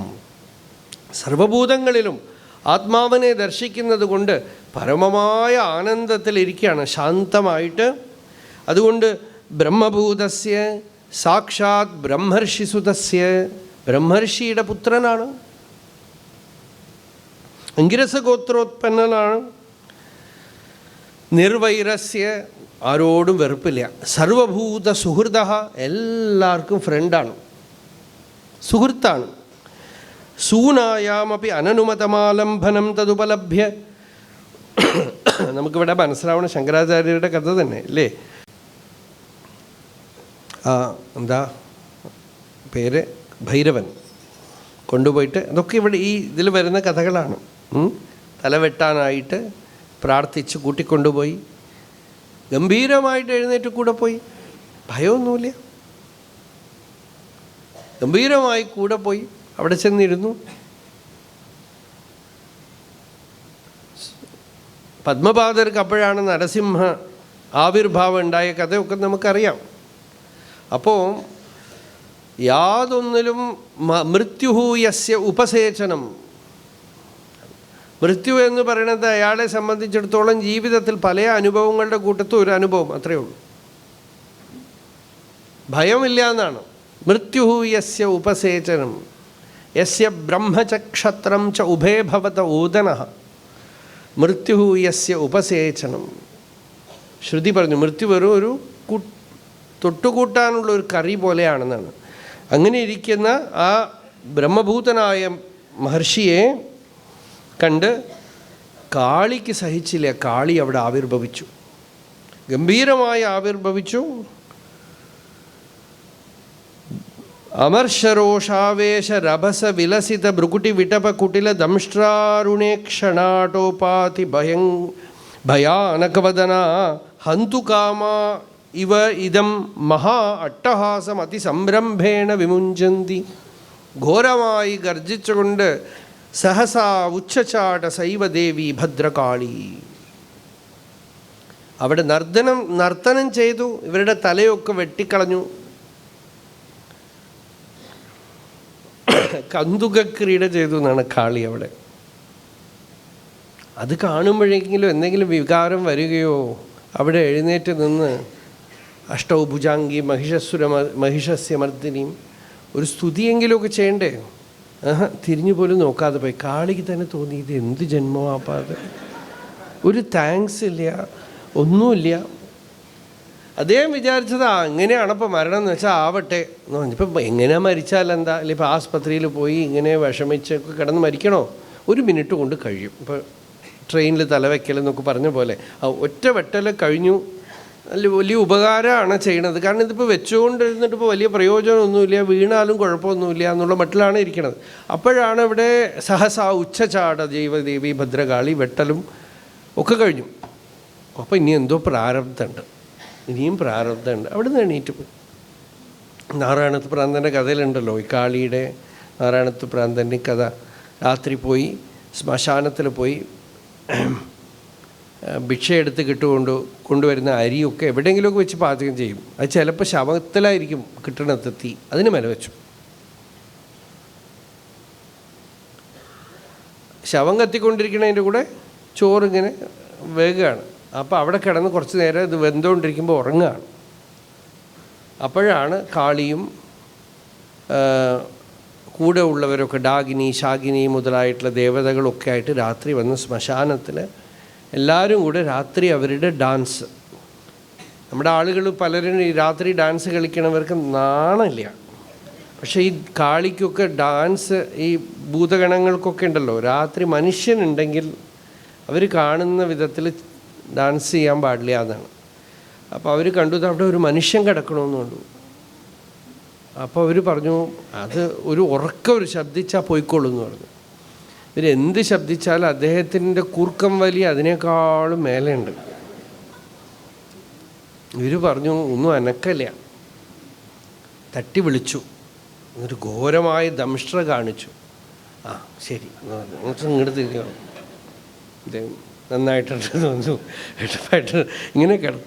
പിന്നെ അത് കഴിഞ്ഞ് കാളി പറഞ്ഞു അതേ ഇവിടെ കിടക്കാൻ പാടില്ല, ചില അങ്ങനെയാണ് ചിലർ ഇവിടെ ഇങ്ങനെ പാടില്ല അങ്ങനെ പാടില്ല എന്നൊക്കെ പറഞ്ഞു. എന്തുകൊണ്ട് പാടില്ല ചോദിക്കുമല്ലോ. അതുകൊണ്ട് അല്ല, ഞങ്ങൾക്ക് രാത്രി മനുഷ്യൻ ഉള്ള സ്ഥലത്ത് നർത്തനം ചെയ്യാൻ മതി, നിങ്ങൾ വേറെ എവിടെയെങ്കിലും പോയിക്കോളൂ. അല്ല ഞങ്ങൾക്ക് ഇവിടെ തന്നെ ചെയ്യണം. എനിക്കും അങ്ങനെ ഒരു നിയമമുണ്ട്, എവിടെ തീ കണ്ടുവോ അവിടെ വയ്ക്കുക, അവിടെ പാചകം ചെയ്യുക, അവിടെ കിടക്കുക, അതെനിക്ക് മാറ്റാൻ പറ്റില്ല. ഇതിപ്പോൾ പറഞ്ഞാൽ മനസ്സിലാവണില്ലല്ലോ. ഞങ്ങൾ ദേവഗണങ്ങളാണ്, ആയിക്കോട്ടെ എന്ന് പറഞ്ഞു. ഞങ്ങൾ ഭയപ്പെടുത്തും, ചെയ്തോളൂ. ഭയപ്പെടണോ വേണ്ടോ എന്ന് ഞാനല്ലേ തീരുമാനിക്കേണ്ടത് എന്നൊക്കെ പറഞ്ഞു. എന്തു പറഞ്ഞാലും വഴങ്ങണില്ല. അത് തമാശയായിട്ട് കുഞ്ചുസ്വാമി പറയും, കാളി പറഞ്ഞു ഞാൻ ഭദ്രകാളിയാണെന്ന്. തമിഴിൽ ഈ ഭാവമൊന്നും അല്ലല്ലോ അവർക്ക്. ഞാൻ ഭദ്രകാളിയാണെന്ന് പറഞ്ഞു അത്രയും. അപ്പോൾ ഇയാൾ പറഞ്ഞു ഞാൻ 11 കാളി, 10. അപ്പം പിന്നെ നമുക്ക് കഥ അറിയാം. എന്നാണ് ഞാൻ മരിക്കാൻ പോണത്, വരം എന്തെങ്കിലും തരാമെന്ന് പറഞ്ഞു. എന്നാ മരിക്കാൻ പോണത് ഇന്ന ദിവസം, അത് ഒരു ദിവസം അങ്ങോട്ട് ആക്കൂ പറ്റില്ല, ഒരു ദിവസം മുമ്പ് അത് പറ്റില്ല. അപ്പോൾ പിന്നെ എന്താ, കാലിൽ മന്തുണ്ടല്ലോ അതെടുത്ത് ഈ കാലിലേക്ക് വെച്ചിട്ട് പോയിക്കൊള്ളാമെന്നു. ഇതൊക്കെ കഥയാണ്. അതായത് ഒരു ജീവൻ മുക്തൻ്റെ ബ്രഹ്മനിഷ്ഠൻ്റെ കഥ. കാളിയും വളരെ സന്തോഷിച്ചിട്ടുണ്ടാവും. ഒരു ബ്രഹ്മനിഷ്ഠനായ മഹാപുരുഷനെ കണ്ട ഒരു സന്തോഷം ഭദ്രകാളിക്കും ഹൃദയത്തിൽ വന്നിട്ടുണ്ടാവും. ആ സന്തോഷം കണ്ട്, അതുകൊണ്ടാണല്ലോ വന്നത് ദേവി അവിടെ ആവിർഭവിച്ചത്, അതുകൊണ്ടാണല്ലോ. അങ്ങനെ ദേവി അപ്രത്യക്ഷമായതും ഇദ്ദേഹം ചെന്ന് സിന്ധു സൗവീര ദേശം മെയിൻ റോഡിൽ ചെന്നിരുന്നു. എറണാകുളം തൃശ്ശൂർ ഹൈവേ പോലെ അവിടെ ചെന്നിരുന്നു. എന്താണെന്ന് വെച്ചാൽ പ്രാരബ്ധം എവിടെയാണ് വരണം നോക്കാലോ, ഏത് വഴിക്ക് വരണം. അപ്പം ഉണ്ട് ഹോയ് ഹോയ് ഹോയ് ഹോയ് എന്നൊരു ശബ്ദം. അങ്ങനെയാണ് ഈ പല്ലാക്ക് എടുത്തുകൊണ്ട് നടക്കുമ്പോൾ അവരങ്ങനെയാണല്ലോ ശബ്ദിക്കുക. അപ്പം അങ്ങനെ എടുത്തുകൊണ്ട് കുറേ ആളുകൾ സപ്രമഞ്ചത്തിൽ രാജാവ് ഇരിക്കുന്നുണ്ട്, നല്ല ഗംഭീരമായ സപ്രമഞ്ചം. ആ സപ്രമഞ്ചത്തിൽ രഹൂഗണൻ എന്ന രാജാവ് ഉള്ളിൽ ഇരിക്കുകയാണ്. എവിടേക്കാണ് പോണതെന്ന് വെച്ചാൽ, ഇപ്പോൾ ഭാഗവത സപ്താഹത്തിന് നമ്മൾ കാറൊക്കെ എടുത്ത് വരുന്ന പോലെ അദ്ദേഹവും കപില ഭഗവാന്റെ അടുത്ത് ഉപദേശം, എവിടെയോ കപില ഭഗവാൻ എന്തോ സത്സംഗം നടക്കേണ്ടതെന്ന് തോന്നുന്നു, ഉപദേശത്തിനായിട്ട് പോകണമെന്നാണ്. ആ പോകുന്ന വഴിയിലാണ് അദ്ദേഹം ഇങ്ങനെ കുറച്ച് നേരം സമയം കിട്ടി. രാജാവല്ലേ, ഇടയ്ക്ക് ഈ സമയം കിട്ടുമ്പോൾ റെസ്റ്റ് കാറിലാണെന്ന് പറയുന്ന പോലെ റെസ്റ്റ് സപ്രമഞ്ചത്തിലാണ്. അപ്പോൾ അവർ പാവം ഒരുപാട് ദൂരത്ത് നിന്ന് സപ്രമഞ്ചം ചുമന്നുകൊണ്ട് വരുന്നവരാണ്, പല്ലക്ക് ചുമക്കുന്നവരാണ്. ഈ പല്ലക്ക് നിങ്ങൾ കണ്ടിട്ടുണ്ടാവും, വളരെ വലുതായിരിക്കുമല്ലോ, നീളമുള്ള വെയിറ്റ് ഉണ്ടാവും. രാജാവിന് ഇവരെക്കുറിച്ചുള്ള വിചാരമൊന്നും ഇല്ലാതെ ഭക്ഷണം കഴിക്കുമല്ലോ. അപ്പം ഇവർക്കും ബുദ്ധിമുട്ടാണത്. അപ്പോൾ ഇതിങ്ങനെ കുറച്ച് കഴിഞ്ഞപ്പോൾ അവർ ഒരാളും കൂടെ കൂടിയാൽ നന്നായിരുന്നു എന്ന് തോന്നി അവർക്ക്. ഒരാളും കൂടെ നല്ല ബലമുള്ള ആൾ കിട്ടിയാൽ നന്നായിരുന്നു എന്ന് നല്ല ബലമായിട്ട് ഇദ്ദേഹം അവിടെ ഇരിക്കുന്നുണ്ട്, റോട്ടിൽ വെയിറ്റ് ചെയ്തുകൊണ്ടിരിക്കുന്നുണ്ട്. പോരണോ എന്ന് ചോദിച്ചു. കാരണം കണ്ടിട്ട് ബ്രാഹ്മണനാണ് എന്നൊന്നും മനസ്സിലായില്ല, ഒന്നും പറഞ്ഞില്ല അദ്ദേഹം. ഇവർ ചെന്ന് ബലമായിട്ട് വിളിച്ചപ്പോൾ വന്നു, ഇങ്ങോട്ട് പോരുകയെന്നൊക്കെ പറഞ്ഞു വന്നു. ഈ സപ്രപഞ്ചത്തിൻ്റെ കണ്ടപ്പോൾ തന്നെ ഒരു പന്തിയില്ലായ്മ ഇവർക്കും തോന്നി. കാരണം ഒന്നും ഒരു നിർവികാരമാണ്, യെസ് നോ ഒന്നും പറയണില്ല. പിടിച്ച് പല്ലക്കിൻ്റെ ചോട്ടിൽ നിർത്തുക, നല്ല കാണാൻ നല്ല ബലം ഉണ്ടല്ലോ, നിന്നോട്ടെ, ഒരാൾ മതിയല്ലോ, ഒരു സപ്പോർട്ട് എന്ന് പറഞ്ഞു. പല്ലക്കിൻ്റെ ചോട്ടിലിരുന്നു. അപ്പം അദ്ദേഹം ഈ ലോകത്തൊന്നുമില്ല, എവിടെയോ ആണ്. അങ്ങനെ ഉള്ളിൽ ആത്മനിഷ്ഠനായിട്ട് ഇങ്ങനെ പല്ലക്ക് ചുമന്ന് നടക്കാൻ ചുമന്ന് നടന്നു വരുമ്പോൾ നല്ല സൗകര്യമായിട്ടോ. നമ്മളെല്ലാവരെയും ബലം ഉണ്ടെന്ന് അവരും വിചാരിച്ചു. രാജാവും ഉള്ളിൽ സ്വസ്ഥമായി പല്ലക്ക് കുറച്ചുകൂടെ സ്മൂത്തായിട്ട് പോകാൻ തുടങ്ങിയപ്പോൾ കിരീടമൊക്കെ അഴിച്ചു വെച്ച് ഒരു വയസ്സൊക്കെ കഴിയുമ്പോൾ തലയിൽ കഷണ്ടിയാവുമല്ലോ, അതൊക്കെ അഴിച്ചു വെച്ച് അങ്ങനെ ഇരുന്നു. അപ്പം അങ്ങനെ ഇരിക്കുമ്പോഴാണ് ഇദ്ദേഹം ഇങ്ങനെ വഴിയിലിങ്ങനെ ഉറുമ്പുകളിങ്ങനെ പോണു നടു റോട്ടിൽ. അപ്പോൾ ആ ഉറുമ്പിനെ കണ്ടതും ഭരതനെ സംബന്ധിച്ചിടത്തോളം ഈ തൻ്റെ കൂടെ ആളുകളുണ്ട്, തൻ്റെ ചുമറ്റിൽ ഈ ഒലക്കയുണ്ട്, അതിന് മേലെ ഒരു മഞ്ചലുണ്ട്, അവിടെ ഒരാളിരിക്കുന്നുണ്ട്, ഇതൊന്നുമില്ല. അദ്ദേഹത്തിന് ഈ ലോകത്തിൽ തൻ്റെ മുമ്പിൽ കാണുന്നത് മാത്രമേ ഉള്ളൂ. അപ്പോൾ ഈ ഉറുമ്പ് ഇങ്ങനെ പോകുന്നത് കണ്ടത് എടുത്തൊരു ചാട്ടം അങ്ങോട്ട് ചാടി. ഈ കൂടെ ഇരിക്കുന്ന ആളും എല്ലാം മേലെ ഇരിക്കുന്ന ആളുടെ സ്ഥിതി നോക്കൂ. അദ്ദേഹം എപ്പോഴാണ് കിരീടമൊക്കെ അഴിച്ചു വെച്ചത്. ആ ചാടിയതോടുകൂടെ തല പോയിട്ട് മേലെ പോയി ഇടിച്ചിട്ട് കിരീടത്തിൻ്റെ സൈസിൽ അവിടെ ഒന്ന് വന്നു. ചോദിച്ചു, രാജാവ് അവിടുന്ന് ചോദിച്ചു, എന്താ ചെയ്യണതെന്ന് ചോദിച്ചു. ഇവർ പേടിച്ചിട്ട് പറഞ്ഞു, അയ്യോ ഞങ്ങളല്ല സ്വാമി, ക്ഷമിക്കണം, ആദ്യം ക്ഷമിക്കണം പറഞ്ഞു. പിന്നെ ഉണ്ടപ്പോൾ ഇത് കാട്ടുവഴി കൂടെ ഒക്കെ പോവായിരിക്കുമേ, ഇടയ്ക്കിടയ്ക്ക് ഉറുമ്പ് ഇതൊക്കെ വരും, ഇടയ്ക്കിടയ്ക്ക് ചാടും. ഈ മനുഷ്യന് എന്തു പറ്റി? ഇവരിങ്ങനെ 2-3 പ്രാവശ്യം ആയപ്പോൾ രാജാവ് ഇവരെ ചീത്ത പറയുമ്പോൾ ഇവർ പേടിയായി. ഇവർ പറഞ്ഞു, ഞങ്ങളല്ല, ഈ കൂടെ വന്ന ആളാണ് ഇപ്പോൾ ഈ കുഴപ്പമൊക്കെ ഉണ്ടാക്കുന്നത്, ഞങ്ങളോട് ദേഷ്യപ്പെടരുത് എന്ന് പറഞ്ഞപ്പോൾ രാജാവ് എത്തി നോക്കി, ആരാ ഇത്, വയ്യാത്ത ആളാണെന്ന് നോക്കിയപ്പോൾ നല്ല ബലമുള്ള ആൾ, ചെറുപ്പക്കാരനാണ്. അപ്പോൾ ഉപാസിത വൃദ്ധോപി, ധാരാളം സത്സംഗമൊക്കെ ഉണ്ടായി കിട്ടിയ അനുഗ്രഹം കിട്ടിയിട്ടുള്ള ആളാണ് രാജാവ്. എന്നാലും ആ ജോലി, അതിൻ്റെയൊക്കെ അഹങ്കാരം, ആ പൊസിഷൻ്റെ അഭിമാനം, ഇതൊക്കെ ഉള്ളതുകൊണ്ട് കൃപണവചഃ രാജാ ഈശദുത്ഥിതമന്യുഹു, ഇത്തിരി കോപിച്ചുകൊണ്ട് പറഞ്ഞു, ജാതവേദസമിവ രജസാവൃതമതി. ആഹാ, അസ്പഷ്ട ബ്രഹ്മതേജസം കണ്ടിട്ട് നമ്മൾ ഒരു സ്വാമി, ഒരു ജ്ഞാനി, ഒരു ജീവൻ മുക്തൻ എന്നൊക്കെ പറയുമ്പോൾ നമ്മൾ ചില പ്രതീക്ഷകളൊക്കെ ഉണ്ടാവുകയെ, അദ്ദേഹം ഇങ്ങനെ ഉണ്ടാവണം, ഇങ്ങനെയൊക്കെ ഉണ്ടാവണം. അതിപ്പോൾ അങ്ങനെയൊന്നും ഇല്ലാത്തത് കൊണ്ട് അസ്പഷ്ട ബ്രഹ്മതേജസം ആർക്കും കണ്ടിട്ടൊന്നും മനസ്സിലാവണില്ല. ഒരു ഭ്രാന്തനെ പോലെ, ഉന്മത്തനെ പോലെ ഇരിക്കണത് കണ്ടപ്പോൾ മനസ്സിലാവാത്തത് കൊണ്ട് അഹോ കഷ്ടം, പാവം തനിച്ച് ഈ പല്ലക്ക് ചുമക്കുക അല്ലേ, വേറെ ആരും കൂടെ ഇല്ല. കണ്ടാൽ അങ്ങനെ തോന്നും, മെലിഞ്ഞ ശരീരം, നാതിപീവ, ശരീരത്തിനും വയസ്സായിരിക്കണം, വയ്യാതായിരിക്കണം, ജരസാചൗപദ്രുത.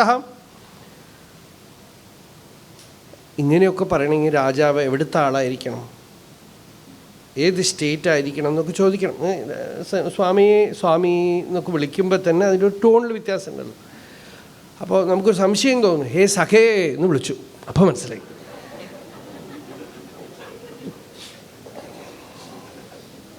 അപ്പം മനസ്സിലായി.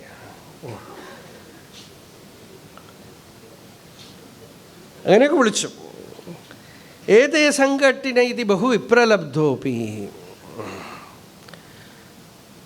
ദ്രവ്യഗുണകർമാശയസ്വ ചരമകളേവരെ അവസ്തുനി. ഇതാണ് ഗംഭീര വേദാന്തം ഇതിൻ്റെ നടുക്ക് കൂടെ വരണത്.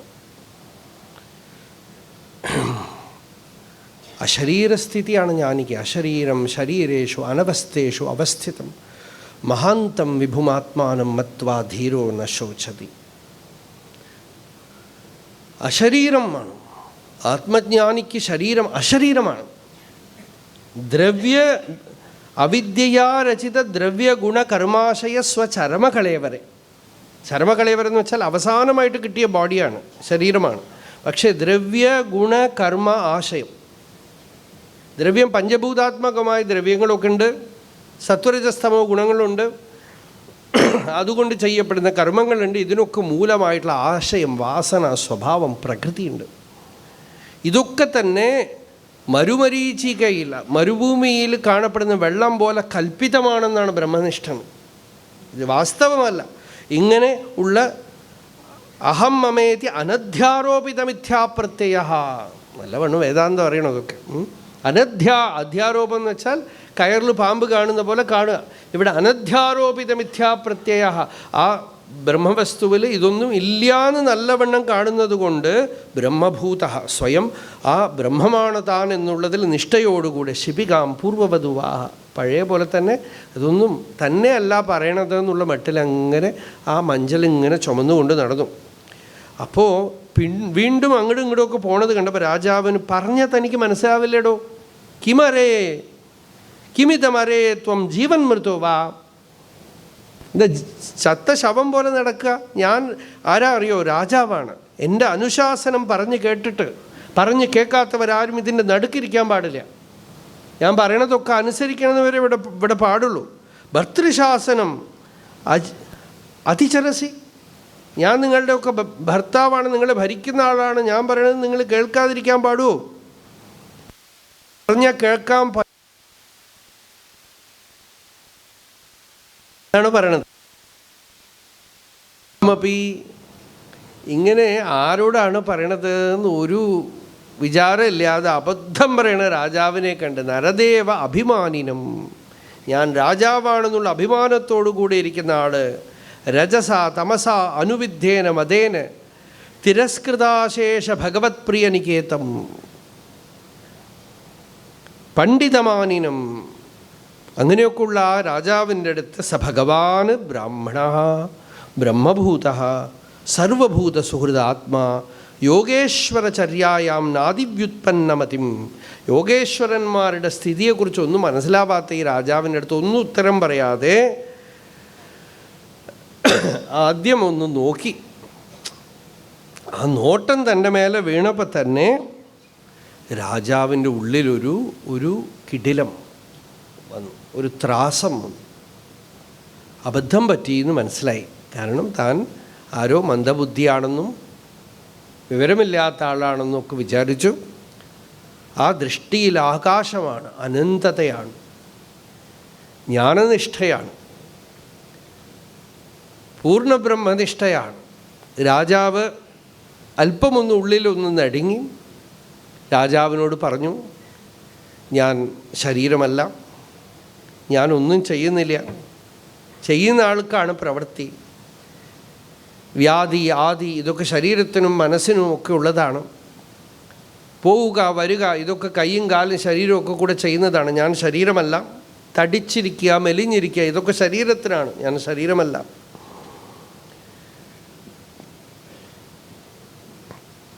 ഇതിന്നൊക്കെ അന്യമായിട്ടുള്ള ആത്മാവാണ് ഞാൻ, ശുദ്ധ ചൈതന്യമാണ്.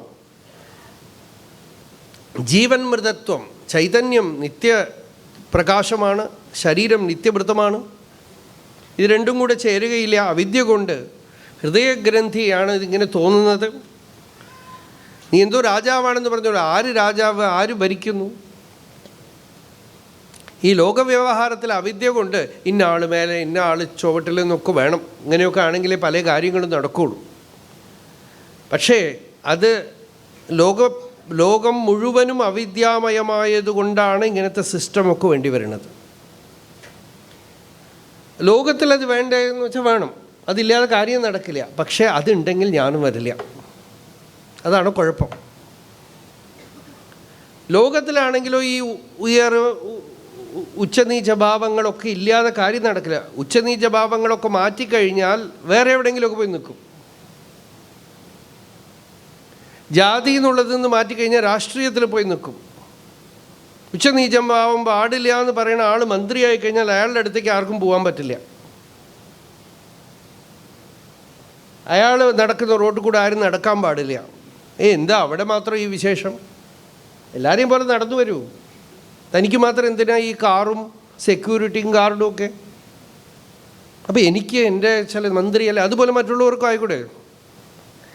എന്തെങ്കിലുമൊക്കെ യുക്തി പറഞ്ഞ്, പലവിധ യുക്തി പറഞ്ഞു പാമരന്മാർ അലവതു കണ്ട് അലയാതെ അമർന്നിട്. ഈ യുക്തിയാണ് ഇതൊക്കെ. എല്ലാത്തിനും ഒരു യുക്തിയേ ഉള്ളൂ.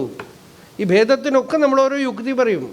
എല്ലാ ഭേദത്തിനും അതിൻ്റേതായ യുക്തിയുണ്ട്. ഇതിനേക്കാളും നല്ല വെടുപ്പായ യുക്തിയുണ്ട് ശുദ്ധാശുദ്ധങ്ങളൊക്കെ പറയുമ്പോൾ. അപ്പോൾ എല്ലാവരുടെ ഇടയിലും ഇതൊക്കെ വരും, ഇങ്ങനത്തെ കോംപ്ലക്സിറ്റീസൊക്കെ വരും. എന്താണെന്ന് വെച്ചാൽ ലോകവ്യവഹാരമാണത്. ലോകവ്യവഹാരം ഇങ്ങനെയാണ്. എന്നാൽ വേണ്ട, എനിക്ക് ഈ ഭേദം വേണ്ട, വികല്പം വേണ്ട, വിട്ടുവരൂ. വിട്ടുവന്നാൽ നിങ്ങൾ സ്വതന്ത്രമാവുന്നു. ഇതൊന്നും ഞാൻ ഇടപെടണില്ലെങ്കിൽ ഒന്നും വേണ്ട, ഈ ഭേദമൊന്നും ആവശ്യമില്ല. എനിക്കിതൊന്നുമില്ല, എന്നെ നീ ശിക്ഷിക്കും, അടിക്കുമെന്നൊക്കെ പറഞ്ഞു രാജാവ്. ഉന്മത്തമത്ത ജഡവത് സ്വസംസ്ഥാം ഗതസി. ഞാൻ കുട്ടിക്കാലം മുതൽ തന്നെ തണുപ്പ്, ചൂട്, ദുഃഖങ്ങളെല്ലാം സഹിച്ച് വളർന്നു വന്ന എനിക്ക് നീ എന്ത് ചികിത്സിക്കാൻ? പൊടിച്ചത് തന്നെ പൊടിക്കുന്ന പോലെ. പിഷ്ടപേഷ. ഇനി എന്ത് ചികിത്സിക്കാൻ? സ്വയമേവ ഞാൻ തന്നെ എൻ്റെ ശരീരത്തിനും മനസ്സിനും ശിക്ഷിച്ച അളവിന് വേറെ ആർക്കും ശിക്ഷിക്കാൻ പറ്റില്ല.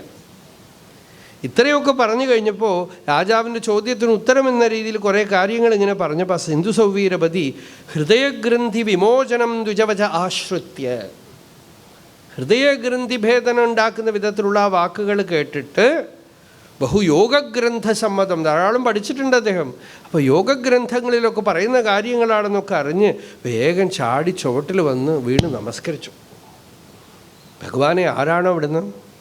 കസ്ത്വം നിഗൂഢശ്ചരസി ദ്വിജാനാം ബിഭർഷി സൂത്രം കഥമോ വധൂതഃ കസ്യാസി കുത്രത്യ ഇഹാപി കസ്മാത് ക്ഷേമായ നശ്ചേദസി നോത ശുക്ലഃ.